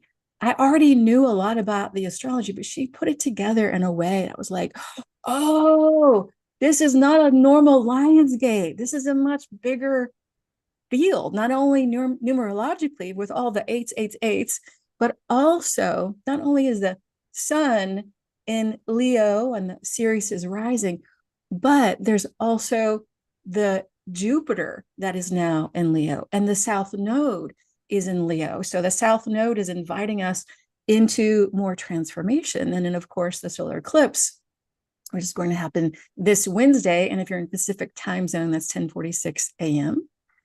And so, of course, Leo is all about shining. It's all about courage. It's all about connecting to the sun energy. Now, also, I am a deep spiritual practitioner. I come into relationship with honesty and integrity and humility. And what this also means is that Leo has a bright side, and Leo, especially with these other configurations involved, is asking us to let go of every version of ourselves that's been shaped on an ego level through performance, through striving, through proving and forcing, through trying to be someone that we're not really meant to be. So in essence, it's asking us to release the masks that we've worn regarding our identities that we've outgrown. And I know for myself, I'm feeling this very deeply. And so I'm also holding this loving mirror reflection for anyone else who's experiencing this, because astrologically, there's a lot of this going on. So in essence, what we're being called to do even more, because we're always being called to do this, but even more, especially through this portal, is to embody the radiant truth of our authentic nature. and the true divine Christed heart alive within us. And as we do that, we feel, we sense, we begin to live more and more of the divinity within the core of our soul. And so this portal is really asking us to both step into our light and our courage and our leadership, but also doing it through an authentic spiritual humility that we're being called to live in alignment with, beneath the structures of how the ego has tried to protect us, right? The construct that it keeps us in, the box that keeps us really small. So we're being really asked to move through every defense and every illusion, moving more into the essence of who we truly are, the parts of us, the divine parts of us that have been waiting to be fully seen and connected with. So as we begin to more fully step into that energy, something extraordinary begins to awaken. As we soften and we open and we allow our true nature to step into its rightful place, leading our lives. So when this happens, as we know, because we have worked with lots and lots and lots and lots and lots of light codes over the last few decades, especially since 2012, right? Every year there's more and more. And this year, during this portal, we're receiving more codes of light that's asking us to allow our soul light, our soul codes, the divinity within our soul to come forward more. So when I say divine embodiment, that's what I'm talking about. To remove all of the mask, all of the constrictions, all of the pushing, all of the strivings, to transform them enough with the light so that we can feel and sense and live more and more from this divinity. Not trying to shine, right? Or attempting to outshine others, but actually by allowing our true light from our divinity to shine. And so this holy gateway is an invitation for us to go deeper and deeper into this. Now, I'm going to take this and I'm going to pivot it a little bit, because when I was first asked by Neil to come onto this show, I had to sit with it for a moment because I had just been on the other show. But, you know, I love being on here, and I love you, Scott, and I love what you're doing, and I love you, Omashar. So I'm like, okay, let's do it. And at the same time, I had to sit with, well, what is it that really wants to come through? What is it that's alive inside of me? So actually, a powerful connection to Lyra, a past life part of me, came on board and said, I have something to share. And so I want to, first of all, talk a little bit about Lyra and Sirius and how it's connected to the Lion's Gate. So many people don't know. Some people, you all probably do. I can imagine there's a lot of people here that know this, but just in case you don't know it, there's a correlation between the Lion's Gate and Lyra. So many eons ago, during what's known as the Lyran Wars, many Lyrans fled, seeking spiritual sanctuary. And in that migration, many beings found and settled Sirius. And so Lyra really is considered an ancient foundational star system, sometimes called the first seeding, from which many soul lineages from Lyra later dispersed into Sirius, into the Pleiades, and eventually even on Earth. And so Lyran survivors really were scattered across many star systems. So because of this migration, Sirius and Lyra are linked lineages that are not really separate threads. So even though the Lion's Gate is described astronomically as, you know, the sun in Leo aligning with Sirius and Orion's belt and Earth, Sirius itself carries deep ties back to Lyra through these ancient star alliances. Oops. So when we open to Lion's Gate, we have the ability to also make contact with Lyran energies. So now I'm going to take you deeper into my personal story about this. So many years ago, I actually had the experience of a very powerful remembering of this lifetime in Lyra. I was working with a very powerful healer, and she led me on an intuitive journey. And at one point, she brought me into the vast space of the galaxy and asked me to notice what I saw. And immediately I knew I was on a planet in Lyra, and I saw myself as a very tall being. I was about 12 or 13 feet tall, and I was more energy than I was form. And I knew that my role was to nurture the creation of this galaxy that was being birthed. That was my role, and I had had it for eons. Then the planet exploded, and I was like, what just happened? But I knew intuitively that I had chosen that experience because I was an energy being. I could have left. And as I connected into that, I had this inkling that this part of me wanted to experience and master duality, but she had really no idea exactly what that felt like at that point. Now, I go back to her and I'm like, really? You wanted the duality? She's like, well, let me help you master it now. So anyway, so I've been in process with this for many, many years. And through this process, I learned, first off, there had been indeed a war, which I didn't know about at the time when I saw the planet exploding, called the Lyran War, where the Draco reptilians were fighting the Lyrans. And in this war, many Lyran planets were destroyed. So as I came to know this past life more and more, I could feel this part of me actually growing stronger inside of me in this lifetime. I've had this experience a little bit with Lemuria, but this was so powerful because this being was at a 13th dimensional framework. And so I have worked over the last few years to really embody her energy more and more, because she was living from this place of unified love and power for eons.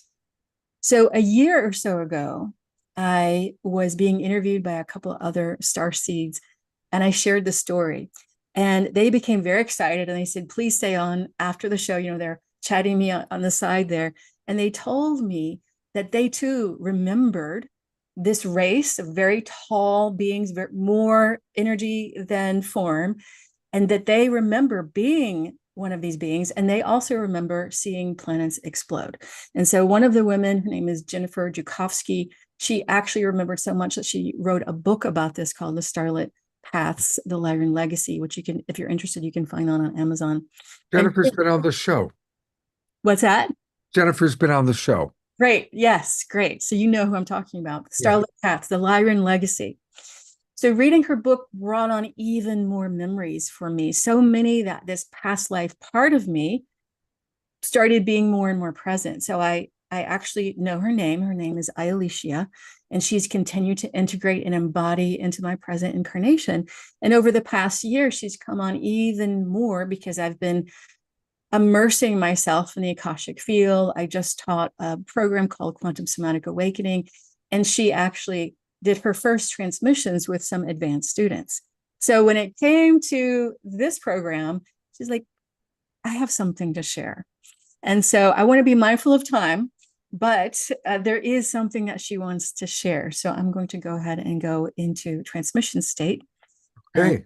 I'll be right back. So I'm going to take a quick sip of water. Take your time. This is all wonderful. Great. Thank you. All right.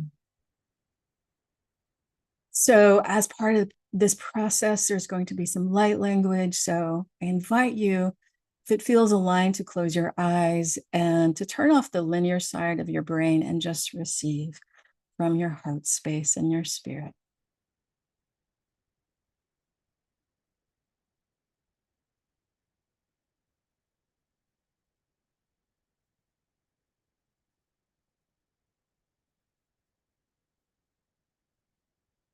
No, who do my snaya na mani na den my na naked on my nakala lona na bikatish and naked to on my nakata. Ala do ocean none na on and me na kana anina ano kuno anakana. Eshanaya na kola laliana una me na ka ala coach and me na ka anakati.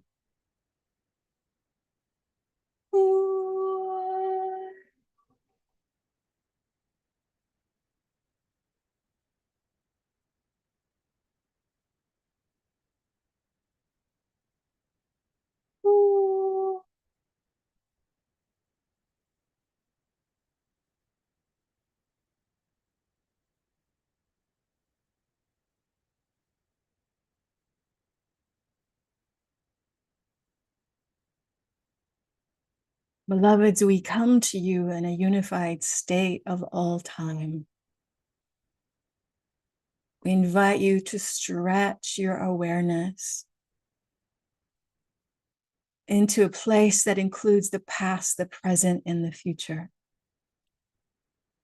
And we open you to this ancient, vast history, the beginning of this galaxy.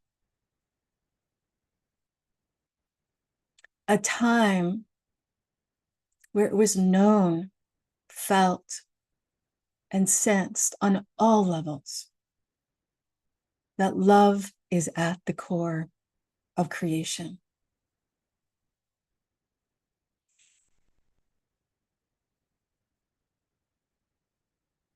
Through the vastness of the desire of Creator to know all things, this universe, and specifically this galaxy, has now unfolded in this great manifestation of both light and dark, positive and negative polarities.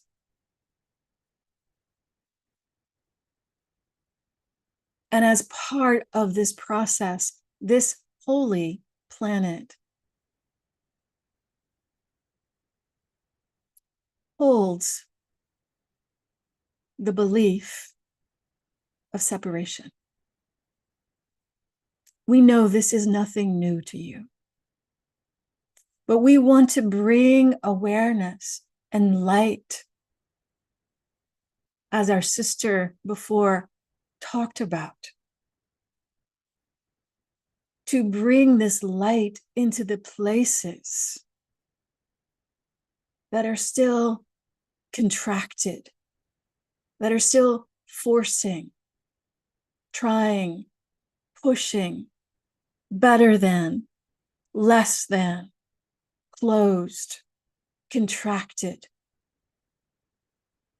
Because, beloved, we see that you are filled with so much light. You have gone through so much healing and awakening and an opening to this light. But as you finish this era that has known so much violence and pain and suffering, the way into the new era is to allow this suffering, this old way of being of contraction, to fully meet the light, to fully transform through this love. And we can share this in words, and we can even open the channel a bit more for you to receive the energy and the emotion. But truly, the way in is through devotion to this light, to your soul, your spirit, the divine, and to practices that daily bring you back home so that the light can meet any darkness again and again and again and again and again and again. So you are purified. So you are whole.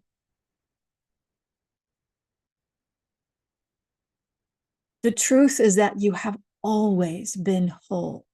You have always been held in this love and in this light. You have always been unified with it.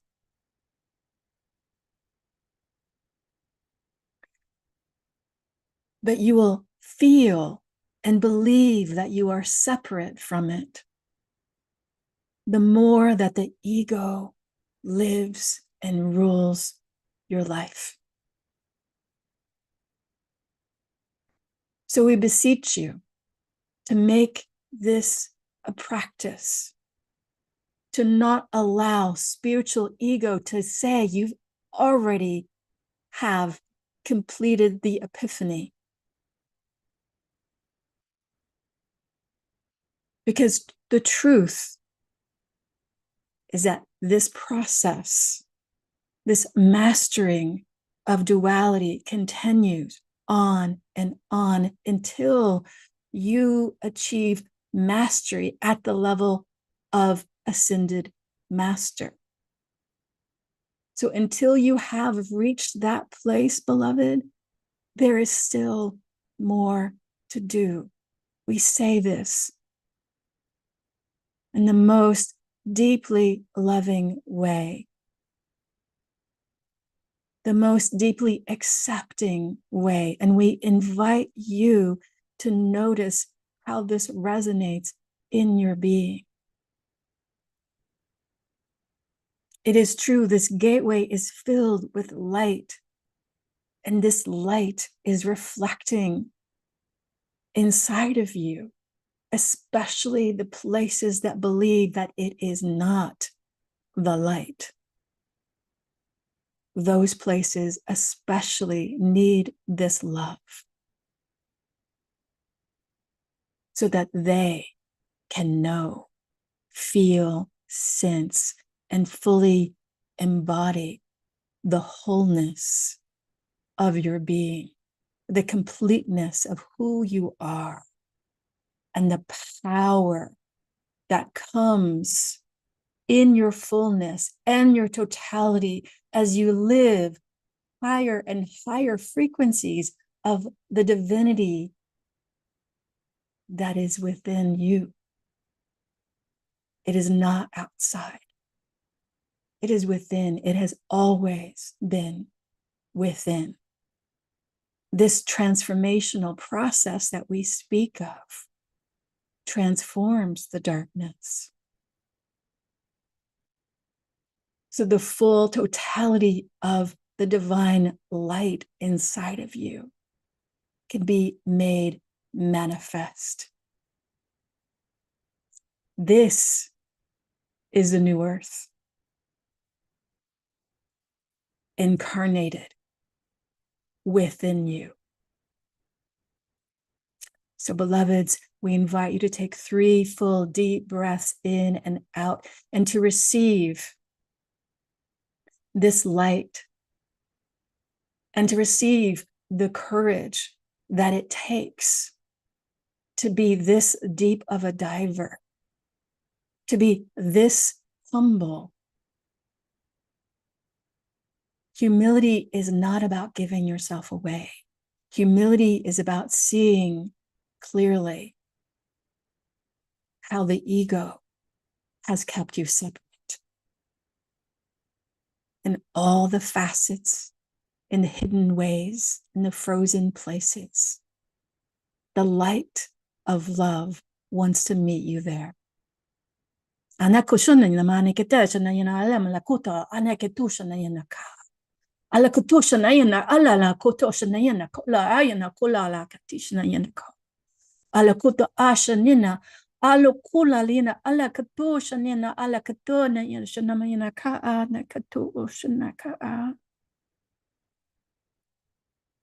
We end this transmission with the greatest frequency of the love that nurtures, that holds.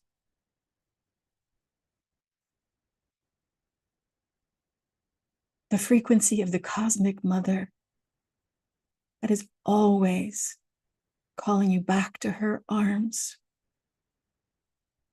to hold everything, especially the parts that are so terrified, the parts that you do not want to look at, the parts that are buried deep, deep in your unconscious. Everything, beloved, is being asked to be transformed by this light with ease and grace and right and perfect timing and alignment with your highest good. And so it is. And with this, we end this transmission in this space and time, acknowledging the love that never dies, that holds each one of you through your entire experience of being a soul, through every lifetime, that carries you throughout it all until you come back into oneness, full oneness with the beloved. The love is carrying you. And so it is.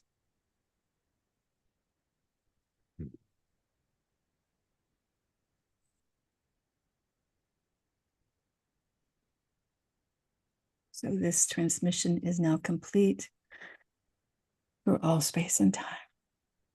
Mhm.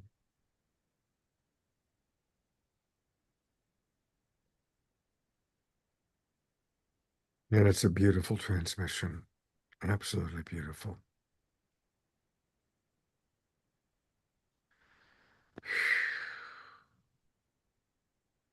Wow. Thank you so much. It was beautiful. Absolutely beautiful and very inspired. Me too. Yeah. My heart feels totally broken open. I know we're way over time, but I do have one question for you. As she talks about, being with the light and the devotion to being, do you have a practice, a daily practice that you can recommend for how we do that? Absolutely. It is what I teach in the world. It's what I call somatic awakening. And one of the things I want to share, give me a moment, my brain is still, but I'll just keep my eyes closed. I think that's easier. One of the things that I want to share is that I've been called to create a membership, a very easy membership. It's, only $45, $47 a month. And it's a membership that really helps people to saturate in this work, to not only understand the tools, but to be supported by it. And I don't have a web page for it yet. I'm in the total process of creating it right now, but you can actually, if you click there you go. If you go, let's see, where are you? Are you at Sophia Healing Academy? Well, I'm at Sophia Healing Academy, and here I'll go back to the homepage. What happened was right, you clicked on the ebook. Yeah. So everybody do that. Definitely click on the ebook so that you can get this beautiful gift. And then where would you like us to go next? And so if you sign up for the ebook, you'll automatically be on my newsletter. But if you just want to get on my newsletter to find out more about when this membership will happen, you can go under resources. So there you go, and subscribe for updates. And then on my email list, then you'll find out all about it. I'm going to be starting to talk about it in September. And the launch of it is going to be toward the end of September into October. But you can also read a lot about somatic awakening on my webpage. Under resources, there are also free meditations. And this is a process, a practice, a spiritual modality that I actually was originally taught by Mary Magdalene, but there were many ascended masters that were part of this process. Isis and Hathor and Kuan Yin and Kali and definitely Yeshua and Mother Mary and many ascended masters actually taught me this process. And it is the practice of learning how to bring the light into the density, into the places. And that could be a contraction or a trigger or a negative voice or what have you. And so it's, learning how to work this process more and more on a daily level so that we can not just heal, but awaken to our embodied divinity. Beautiful. Thank you so much. And look at, again, I just want to show people when you go to resources, there are so many meditations here, and they all look beautiful. So many, many beautiful ways to connect, many transmissions, meditations, and of course her YouTube channel as well.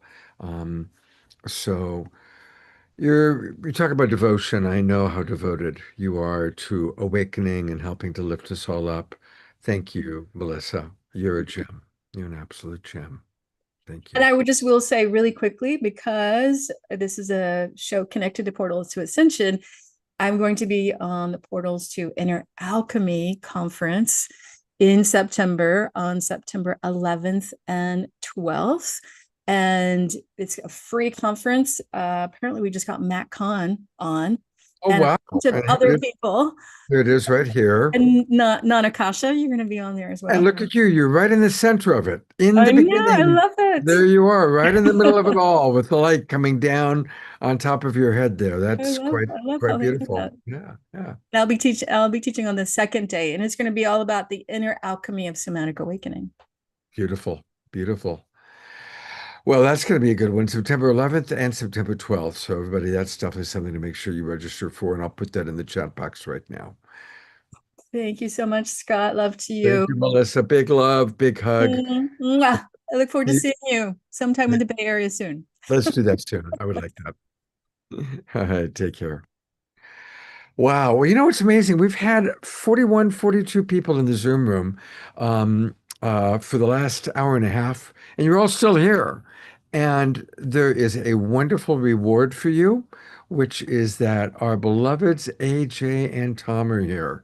And they are, of course, just two of our absolute favorite people. I always tell the story that on our anniversary show, I asked Omashar spontaneously, so who are some of your favorite people? And the first people I mentioned were AJ and Tom.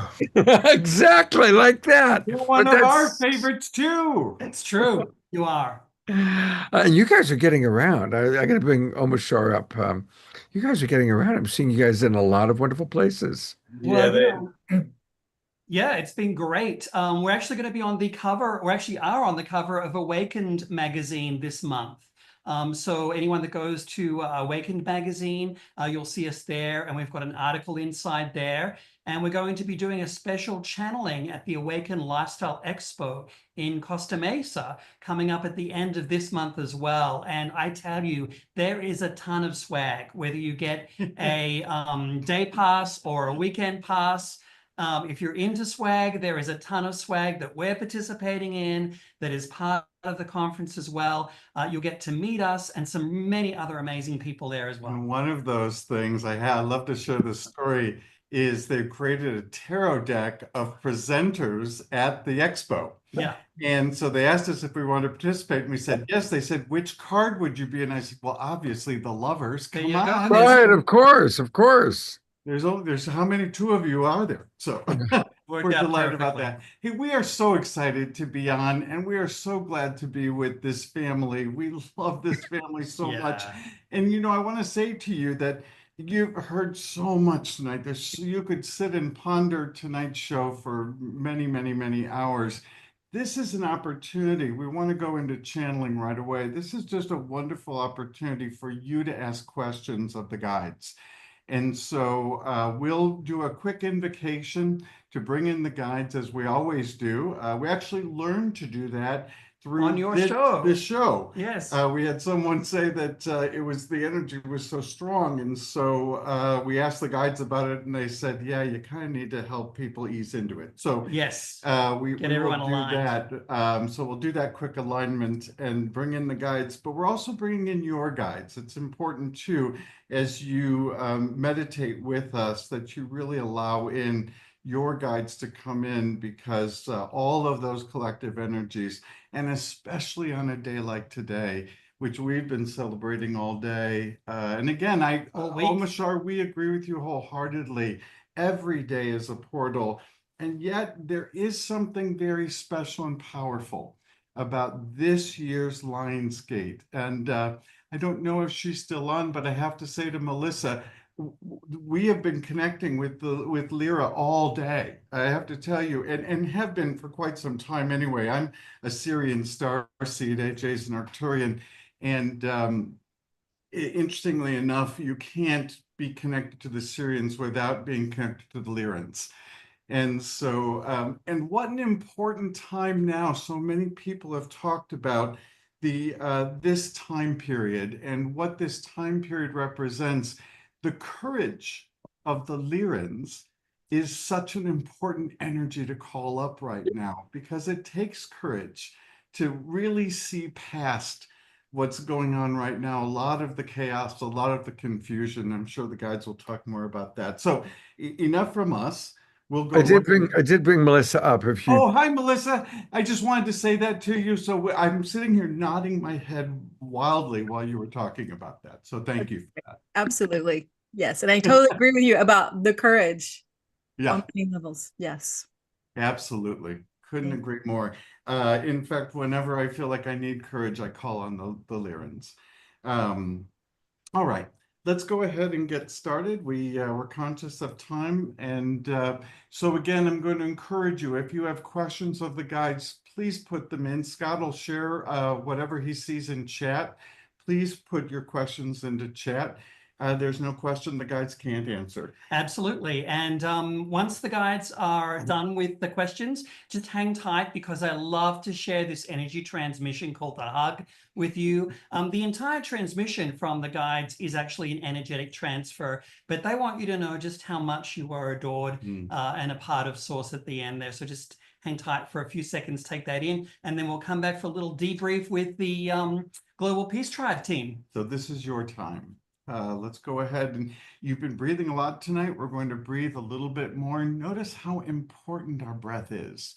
Whenever you need to take a moment and return through your root chakra, but also through your crown, your breath is your approach. So join us as we take 3 deep breaths in and out, in and out, in and out. Allow that breathing to continue, focusing gently on the air that goes in and out of your body without any effort on your part.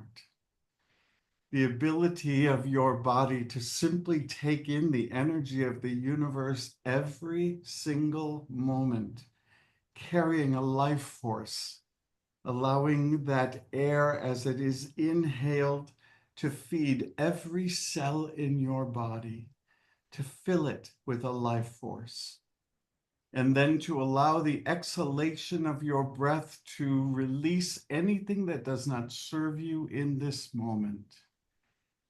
In to feed you, out to release.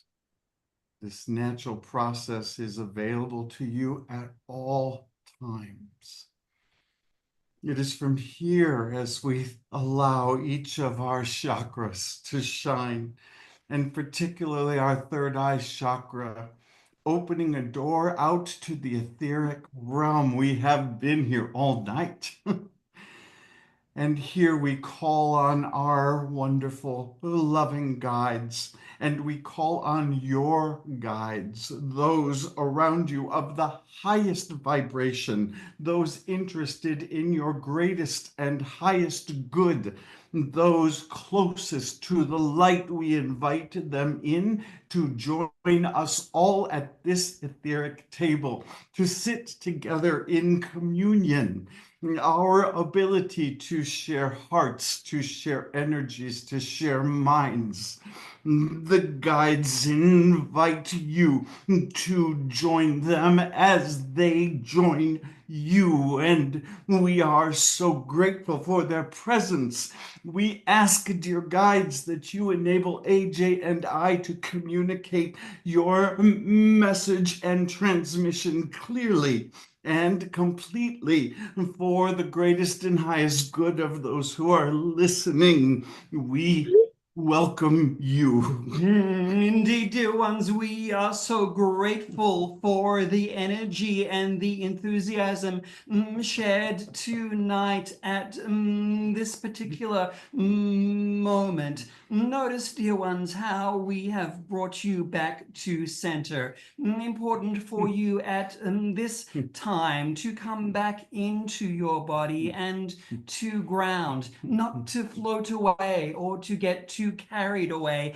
as it were, just as you might get distracted by social media or other events in your environment. This is an important time to return to your breath, to return to the environment of where you are, your room, your seat within that room, your breath and your intention. For, dear ones, you are experiencing what we call a point of nexus. Nexus is indeed a intersection, if you will, between the divine cosmic energies that you are experiencing now in this what you call astrological alignment of the great sun, your earth sun, and the earth itself. And as these energies meet with you and your energy, your very being,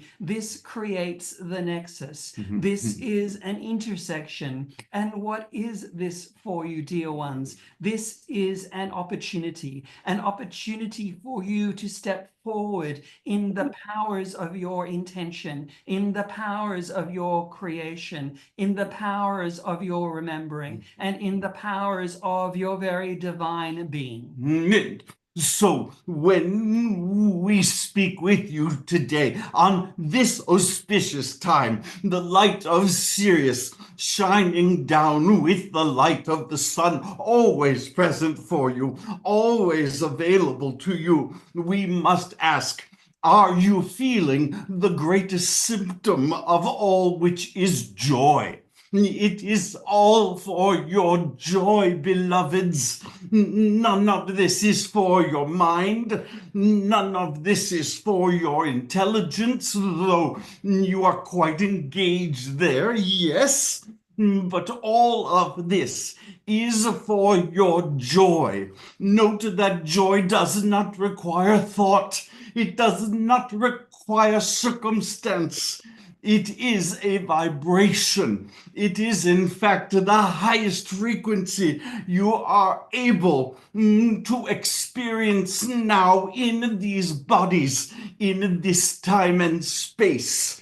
Where are you ascending to? You are ascending to greater expansion. You are expanding into greater abilities to feel a higher level of joy, to feel greater amounts of compassion, and to feel the joy of each intersection with other beings, some you have not yet met who are quite different from you. You speak of this as disclosure. We speak of this as intersection, for it is not the awareness that they are present. It is the opportunity for you to meet more beings from Source itself. And so we encourage you to remain in joy for greater and greater capacity, for joy is yours and is coming towards you. We have spoken too much already, and so we are delighted to listen to you. We are delighted to answer your questions and to make connections for you, for this is all for you. Well, we have some wonderful questions from Dia, Bridget, George, and Susan. So I'm going to get to those in a moment. But one question I think would just be good for all of us to have clarity on. And that is, given today's the Lionsgate, Wednesday is the eclipse, what can the guides tell us about this unique configuration, if you will, what's happening astrologically, and how can we best work with that energy? A window, a doorway. We wish for you to consider today as an opening, a culmination which is occurring on the 12th, which is not only the solar eclipse, but also the new moon.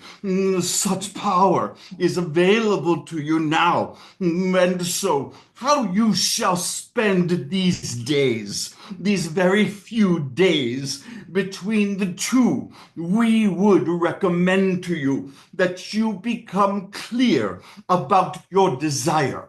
We would suggest to you that you move past those correct answers, yes, those answers that you have rehearsed and that you have heard from many spiritual teachers. And you ask your heart, what is it that I want? What is it that is truly most important to me? This we would recommend over these few days in this window. No, it does not end on that day, the 12th, but it is an important portal for you to become clear and to spend time examining your heart. Remember, all is possible for you. Nothing is outside of you. Nothing is wrong. Nothing can be mistaken. And therefore, we ask that you come close in touch with your heart about the relationships that you wish to have, about the financial abundance that you wish to have, about the opportunities and experiences. This we wish to focus on most for your life here on this planet, in this body, is about the experiences that are possible for you to have.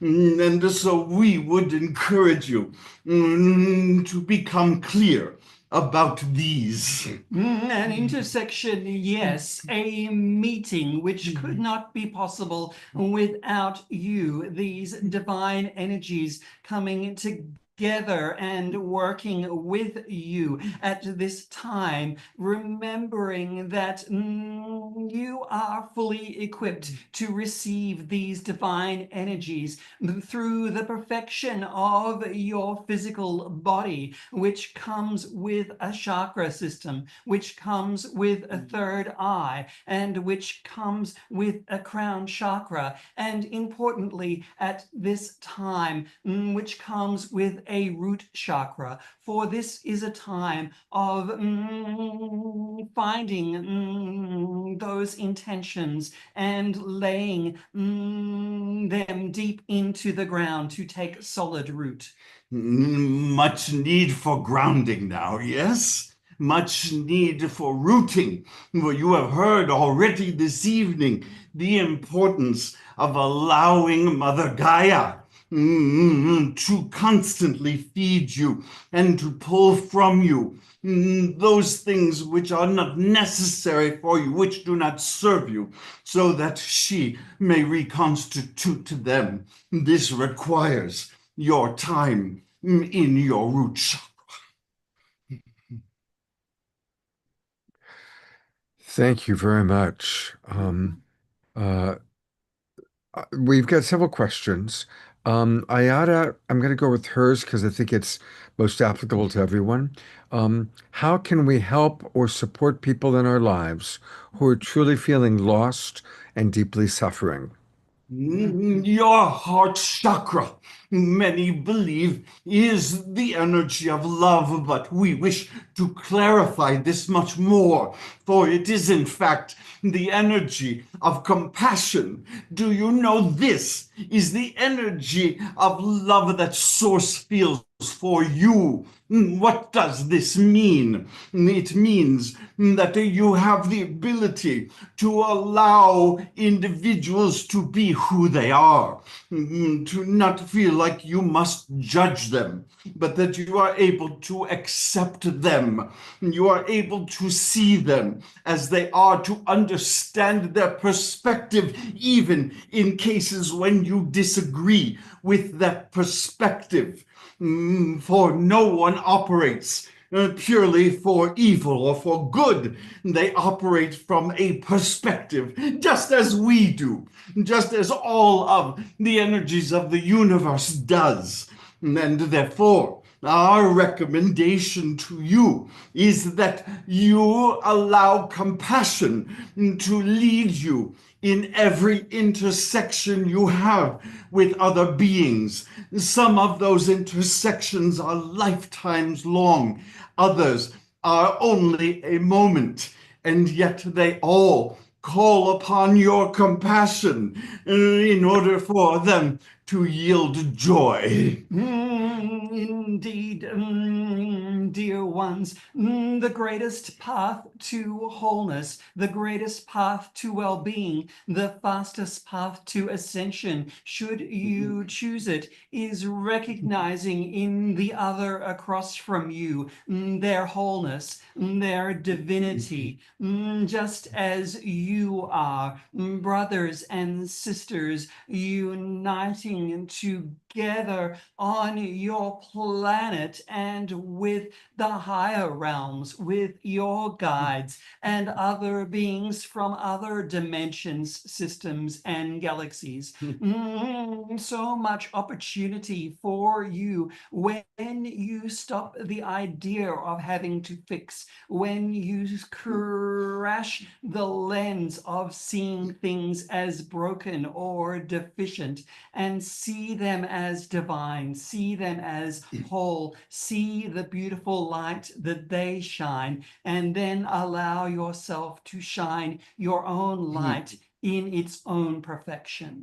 Now, we shall ask a question for you. For the next question we would imagine you would have then is, what about all these scoundrels that surround me? What about these individuals who are out to cheat me, who wish to hurt me, who seem wishing to have power over me and abuse me? Yes, this is a good question, for the answer is always, what has brought them around you? There are two reasons. The first is that there is something for them to teach you about yourself, not about them, but about yourself.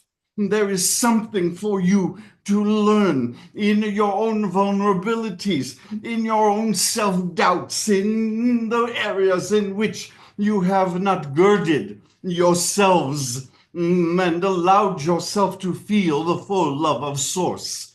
The second reason, however, seems equally important, and that is that scoundrels are part of a world that you create on a regular basis through your fear. And therefore, when you begin a day saying, I wonder if I shall encounter a scoundrel, I shall go to the news to hear what those scoundrels have been doing today, I shall expect that this person at my employment is out to get me. And then you live in a land of scoundrels, and scoundrels shall surround you.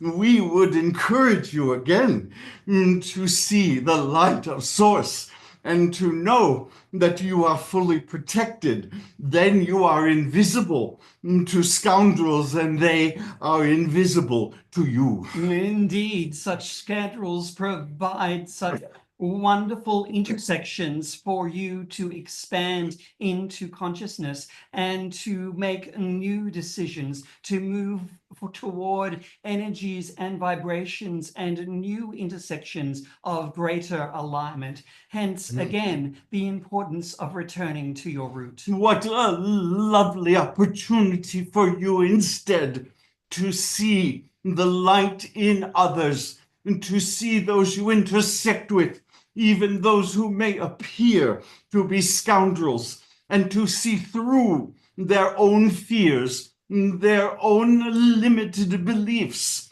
and to shine into them what you know is the light of Source for them as well. What a beautiful opportunity for you. All right. I'm going to kind of combine a couple of questions. In a way, I think you've already addressed them to some degree, but people are asking about some of there's some pretty big predictions running around, predictions of a false flag event of the scoundrels bombing America and blaming it on Iran. There's fear of World War III. There's talk of the magnetic poles shifting. What do the guides have to say about some of these very cataclysmic events that some people are prophesying or having visions of? We are delighted in this conversation, for it is an impertinent one. And so we ask you today, how are you today? Has the sky fallen for you today? Are you lacking meals? Are you lacking compassion and love? For dear ones, this always an opportunity for you to expand your heart's desire, to move into the present moment and appreciate what you have in the present now. For you are divinely loved. You are always carried and protected, and you need never be concerned about those machinations of the mind which you call worry, doubt, and fear. Dearest ones, there is only the now. There is no need to return to the past, for it is gone. We say this to many of you, for you can equally become concerned about the past, whether past lives or whether yesterday's foibles.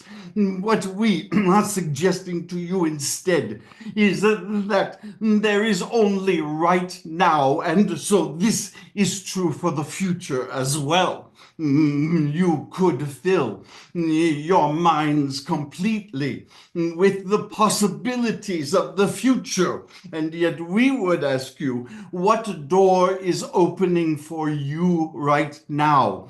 Does it include these things? We would assume not, for we are never wishing for that which is potentially unpleasant for us. Listen carefully to how the human mind under polarity works. Under this duality, it suggests that in fact, if I do not worry about possibilities, then I shall be caught unaware and unprepared. And we would say to you, beloveds, there is no preparation for much of what you are worrying about.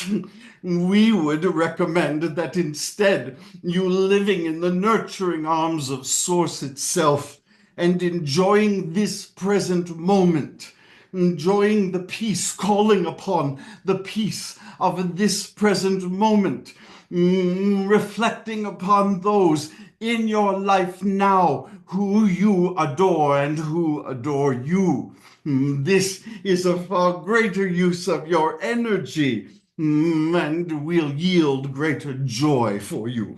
Consider at this very moment the cosmic energy and resources that have aligned for you right now. Again, a reminder that things do not happen to you. It is merely a matter of an intersection through co-creation. And so as you harness these beautiful energies, as you harness those beautiful relationships that you foster, as you appreciate those elements and elementals of Mother Gaia upon which you reside, there is so much light. There is so much to celebrate. There is so much potential. There is so much joy. There is so much opportunity. Does it not, when you take a moment to truly sit within these frequencies and this consciousness, seem foolish to worry about such matters? And so as these predictions come to your ears, we would recommend that you say, perhaps. For it does not matter. For I am an eternal being who is adored by Source. I shall live on regardless of how my body is destroyed in this lifetime. It is nothing I must hold on to, but enjoy each and every moment. Perhaps this shall happen or that shall happen. We would suggest instead you set an intention. What would you like to have happen? You can listen all day to those who are caught up in fear. But you have the ability to instead determine through your intention the experience you would like to have. Beautiful. Thank you. Thank you very much. Thank you. I think that's just, I personally agree with you on that. It's so important for us to just appreciate how blessed we are and, give compassion for those that are suffering. But that's why in this show, I always try and keep it as inspirational as possible. There's so much negativity in the mainstream media. And the purpose of the Awakening World is to remind us all that it is an awakening planet. And, labor pains can be painful. Birth is messy, but we are giving birth to a new world. You And must appreciate that every experience serves the soul and expands the soul in ways that perhaps the physical incarnation is not aware of. And yet we remind you, each and every one of you, what we see. And what we see is your beautiful lights shining out into the cosmos. oh, thank you. There are a couple of questions that are very personal from people, but I'm going to honor them by asking.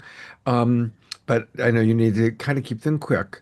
Susan Blomquist has recently seen two ships of a extraterrestrial or cosmic galactic nature outside of her home this week. Curious if you can say anything about how it might connect to her star family. Say hello.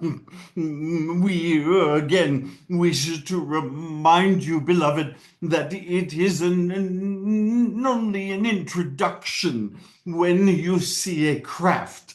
It is saying to you instead that there is a living being that is making a connection to you. And so we would encourage you to say hello. This is not necessarily a ship of those who are part of your lineage, though most of you have lived across multiple civilizations over your many lives. Not all of you, but a number of you. This concept of star seeds often gets confused because you then think you are only from one star system, when in fact you have lived lives on many planets or systems. You have been part of many other civilizations. What we wish to point out to you, and this is important for what you are seeing, is that most of these civilizations are connected. In other words, they are part of federations. They are part of galactic associations. They are not just a single race.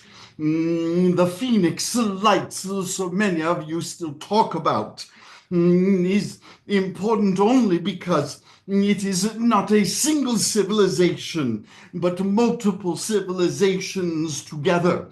And this is the case of what you are seeing. What we would encourage you to do, beloved, is to feel into the energies that you are sensing and to feel into what it is that you are feeling as you are observing this spaceship.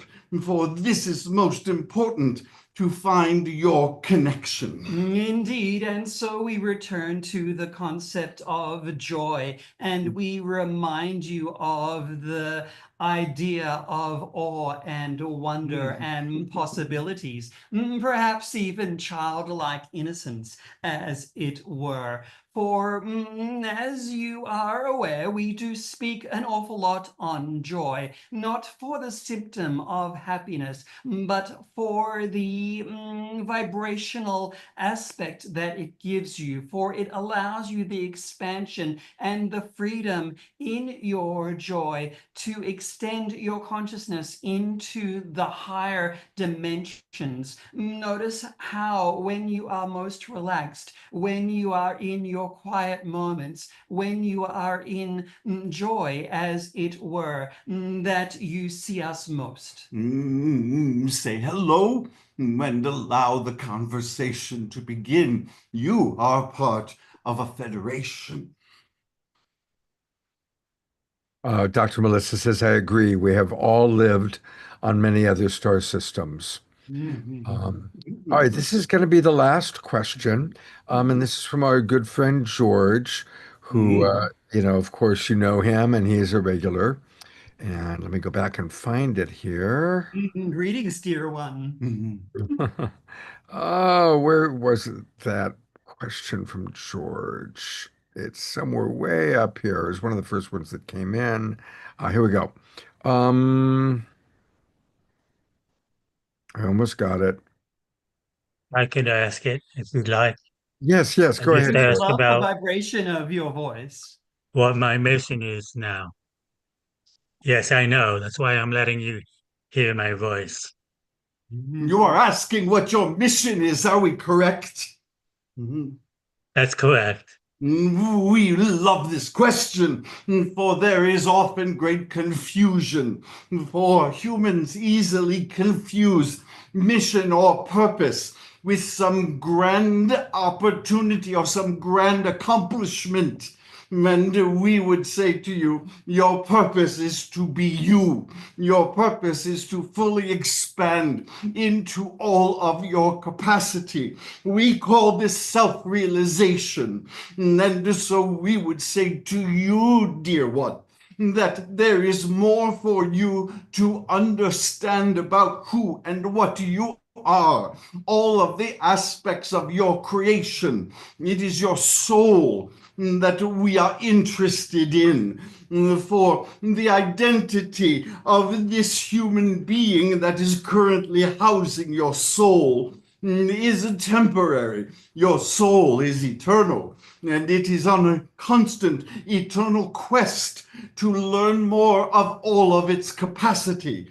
And so the most important questions you can ask now have to do with all of who you are. Who am I when I am frightened? Who am I when I am angry? Who am I in terms of who I love and where I allow myself to love, or where I hold back, where I am looking for greater courage and the capacity of my soul's ability to feel fearless. All of these and so many more are open for your exploration. They are being taught to you through your experience. This is why it is so important for you to meditate, for it is during meditation that your soul is able to speak to your human brain, able to assist you in making the connections that are important to process the experiences that you are having. Your mission, beloved, is to know who you are, all of your magnificence, for there is no question you are magnificent. All of your souls are magnificent. It is your realization of this that is your lifetime quest now and many lifetimes forward. And so there is nothing to do but everything to be. And as you follow this path of introspection, of self-discovery, of self-realization. Allow those aspects to come forward and manifest in what we would call your heart's desire. For if there is anything for you to do, dear one, it is in the expression of your heart's desire. This is where you shine your light most. This is where you are able to be seen and interact with those of a similar vibration, where, as it were, the shift occurs for you and everyone else around you, always in your heart's desire, through an understanding of your own capacity, through your practices, and ultimately the self-realization of the beautiful being that you are. Every conversation, every interaction, every accomplishment is giving you a clear indication of your great capacity. Do not look to those things as the outcome. They are the teacher. They are showing you all that you are. And they are showing you your magnificence. They are also showing you places where you wish to expand, where you are seeing limitations, when you may lose your temper, when you may speak beyond is necessary for the listener. All these many opportunities, when your love is limited, are also opportunities for you to learn and to grow. This is your mission, and all of your missions, our dearest beloved friends. Indeed, we have spoken much in this transmission, and we are so grateful to share the nexus of consciousness, the nexus of energy that is here for you at this time. And you're stepping forward as a part of co-creation to meet that intersection, to meet that opportunity. And so now we invite you to allow Source itself to use its energy to hold you closely, to show its love. It is simply a matter of your allowing. And so we offer this energy as we are complete. Thank you, brothers. You said many of the words I channeled while you were channeling earlier. And I'm 82 years old, and I've been deaf my whole life until recently. It's coming back bit by bit. So I'll need to live another 82 years, I think, to get all this worked out. Thank you, George. And yeah, certainly what they shared in their message to George, I think was applicable to us all, as we all want to know what our mission is. And I really loved what they had to say. Oh, what a delight. What a delight. You guys are beautiful. Now, we've got a few websites and we've got a few things to show people. That's one of the advantages of going on last, is we can spend more time promoting all your different things. And so Thanks for staying on, guys. in the beginning was their website, and it was good. And the main website, of course, where you can find most everything they have to offer, is speakingfromsource.com. Speakingfromsource.com. Now, we want to go to their bookstore because there is a part of you that has never. You can There's play a, that. there's a video. There's a video when you go there, and that's promoting their beautiful book. They gave it to me when I met them in person. I'm so grateful for it. I've got it. I should go grab it, actually. It's The Aligned Soul and Remembering Your Purpose, Power, and Connection. It's a beautiful book. It's a big book. It's thick. Yeah, There's if you a lot scroll to down, it. you might see a photo too, or of all of the people that we met at the New Living Expo that loved the book and received the book. There we are. Oh, there are all of our friends. I remember that. I remember doing the show from there with you guys. You sat with me and my dog. Yes. Yes, yeah, exactly. So now you can also get the book by going to Amazon. And I noticed now, if I understand correctly, what I found on Amazon is slightly different.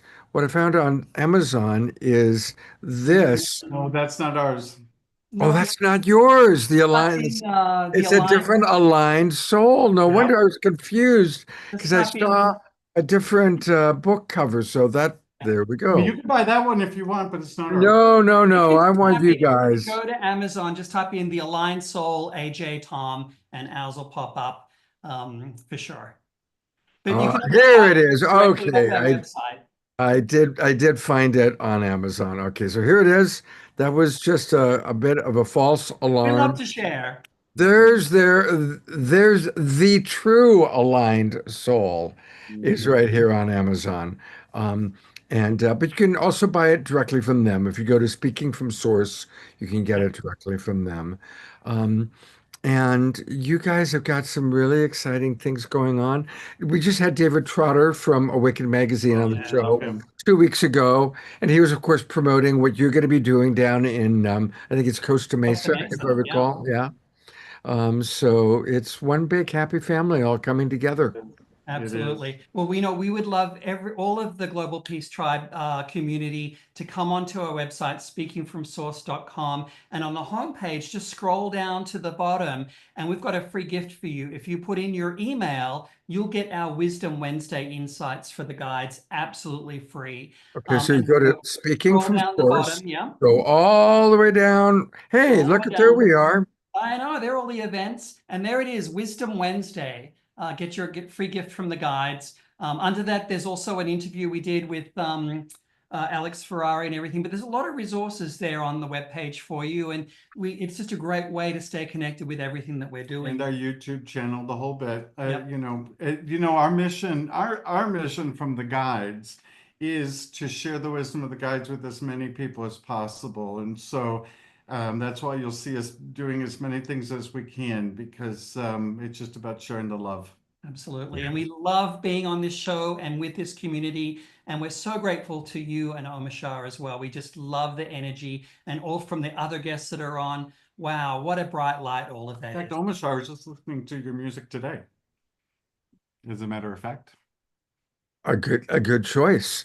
Yesterday was Bandcamp Friday. Hopefully people bought some of his music, because it all goes to the artist at that time.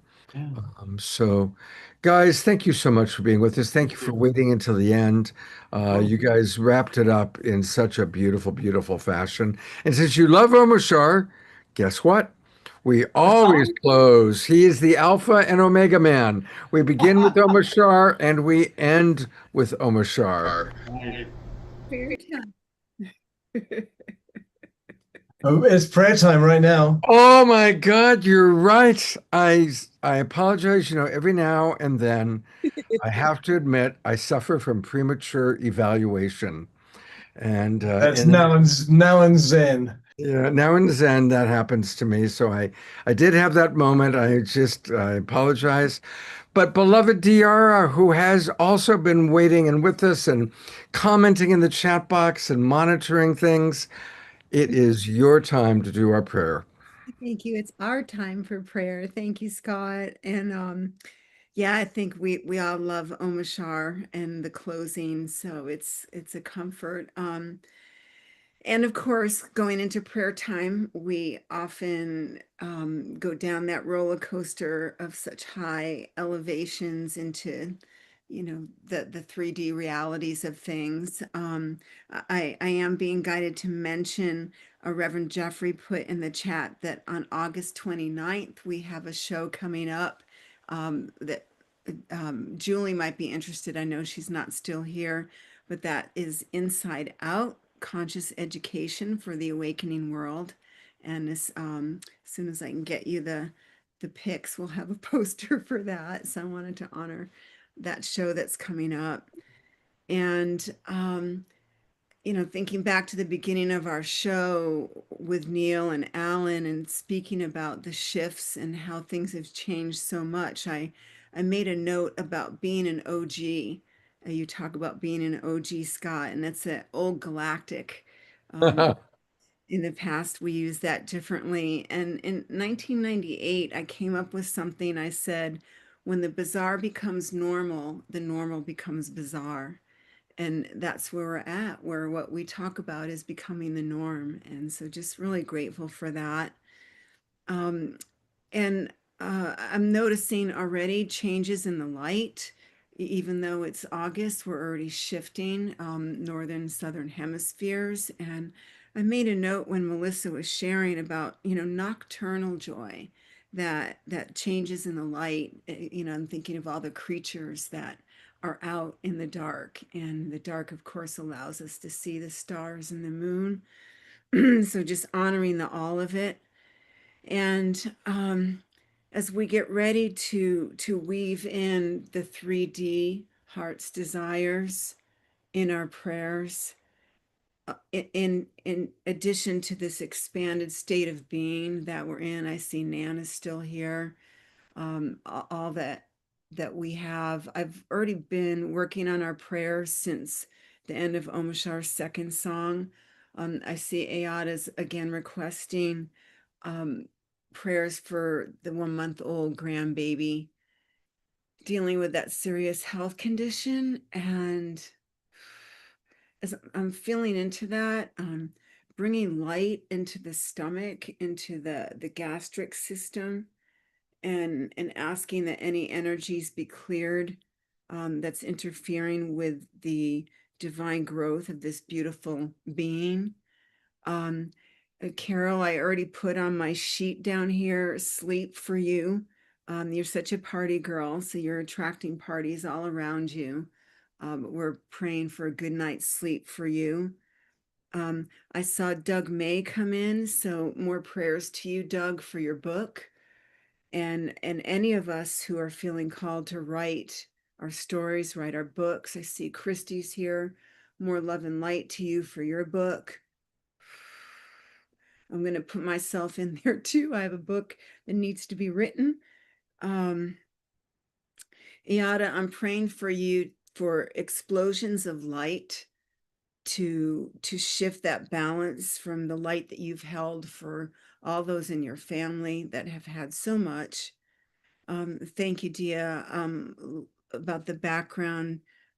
Really appreciate that comment. And for you, Dia, I put on the list, again, praying for your beautiful eyes, for the caretakers of your eyes, for your friend Deborah.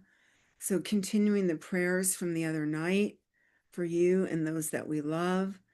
Scotty, for you and Satori. And Tim, praying for your Linda. I'm not sure if there's been changes. I've sent you a text on last night at Sunrise Center and here as well. And I was also called to pray for some of the folks that have been in our Zoom room in the past.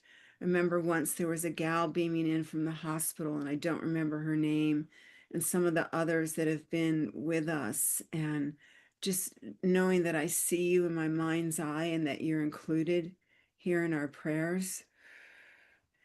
And praying for my friend Doherty Wesley, who's in the beginning of her transition. I'm going down to see her next week in Grass Valley.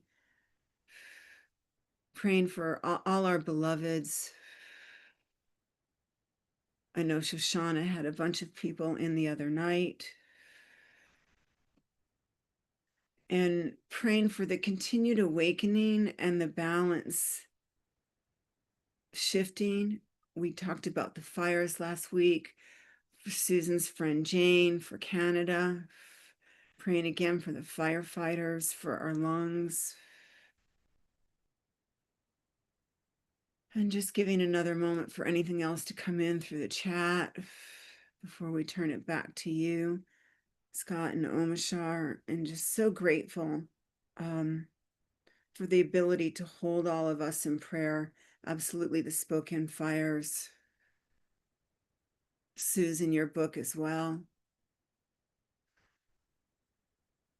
Absolutely, so welcome.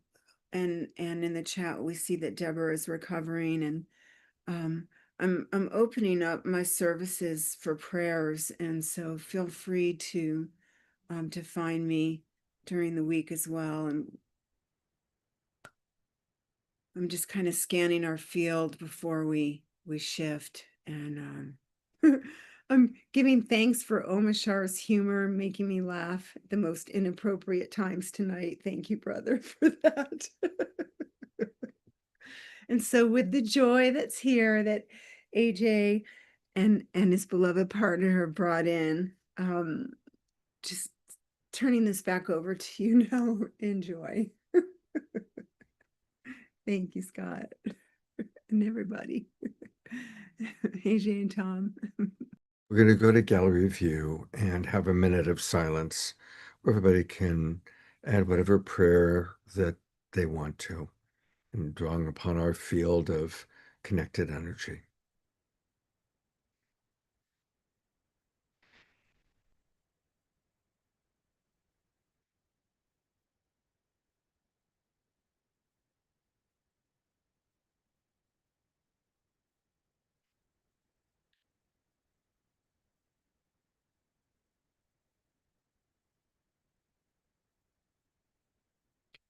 May we all harvest the wisdom and the inspirations that have come through tonight. May we use these next few days to get very clear on our deepest heart's desires, to eliminate any of the noise of old paradigm, mass media, negativity, and just concentrate on what our precious, beautiful hearts truly long for. And as our beloveds AJ and Tom reminded us, really envisioning, really remembering, really experiencing how Source is always holding us. And that's the true reality that we are emerging into, that we're experiencing more and more every day. Heaven on earth is already here. Let's practice seeing it, especially during this powerful week.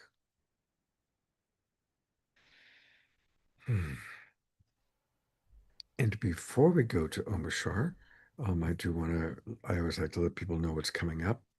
And we've got a really wonderful show. We talked about Marguerite Rigoglioso. Whoops, that's still Diora. I better make it me. There I am. We have a really special show on Wednesday night. It's going to be co-hosted with Eden. And yes, she does have her own television show now. And Marguerite is going to share with us all about our relationship to the Pleiades. And I know many of us have felt connection. I'm always, when I look up at the sky out of my peripheral vision, I always see the Pleiades first. So it's a special place, and we're going to learn more about it. So that's going to be Wednesday night. Omashar will be with us, and here he is to close us out.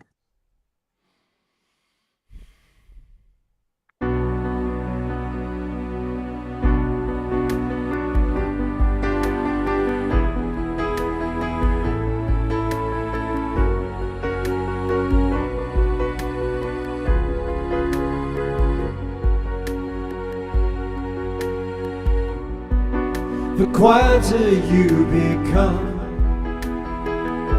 the more you can hear. In the silence, in the stillness, I am here. Through the wisdom of your tears, through your heartbreaks, through your breakthroughs, through the shedding of your fears.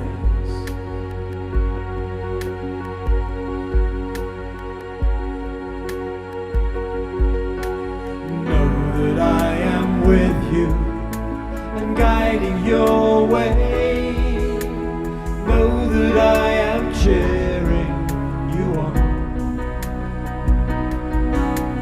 Truth lives within you and love leads us through.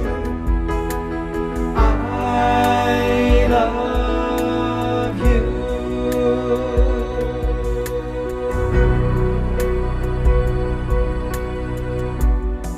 Now your heart and mind is clear,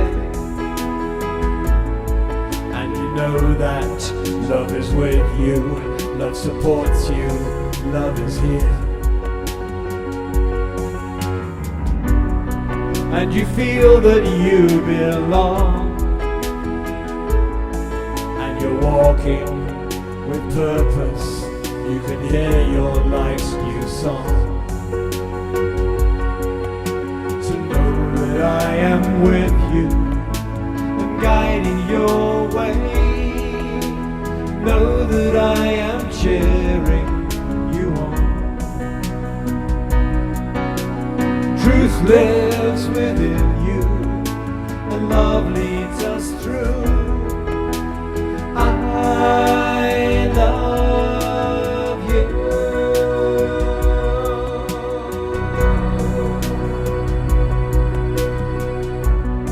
Ba-ba-ba-dum-ba-da-da. Da-da-da-da-ba. Da-da-da-da. Da-da-da-ba-ba-ba-ba.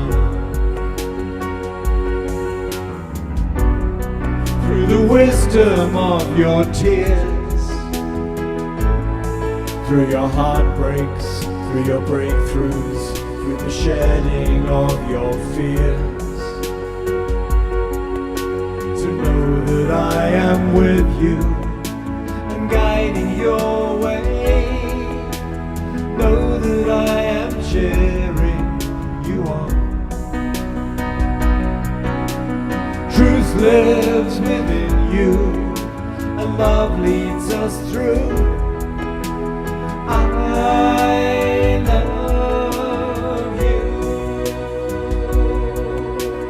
I love you. I love you.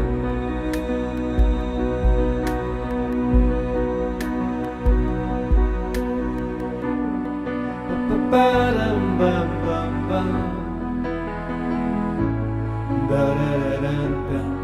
Ba-da-da-bum. Da-da-dum-bum-bum-bum-bum.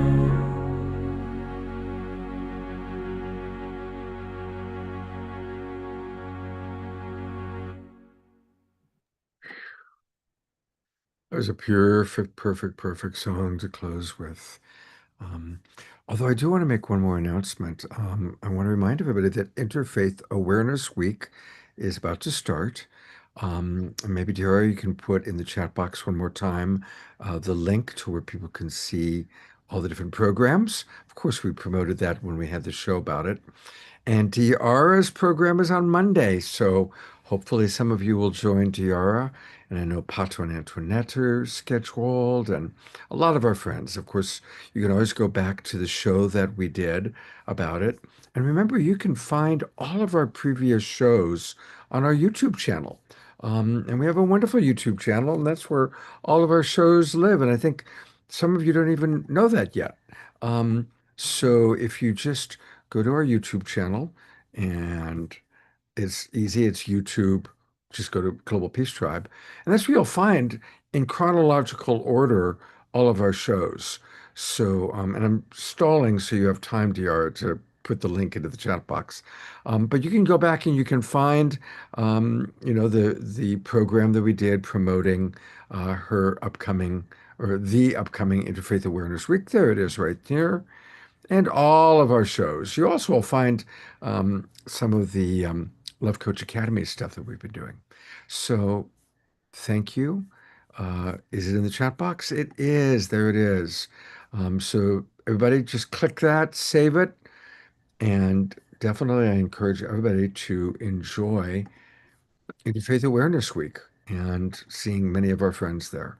And thank you, DR, for all that you have done to make that happen.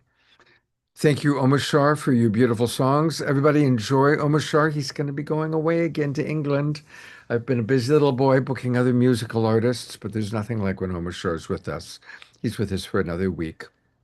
And love you much. Have a beautiful Sacred Sunday tomorrow.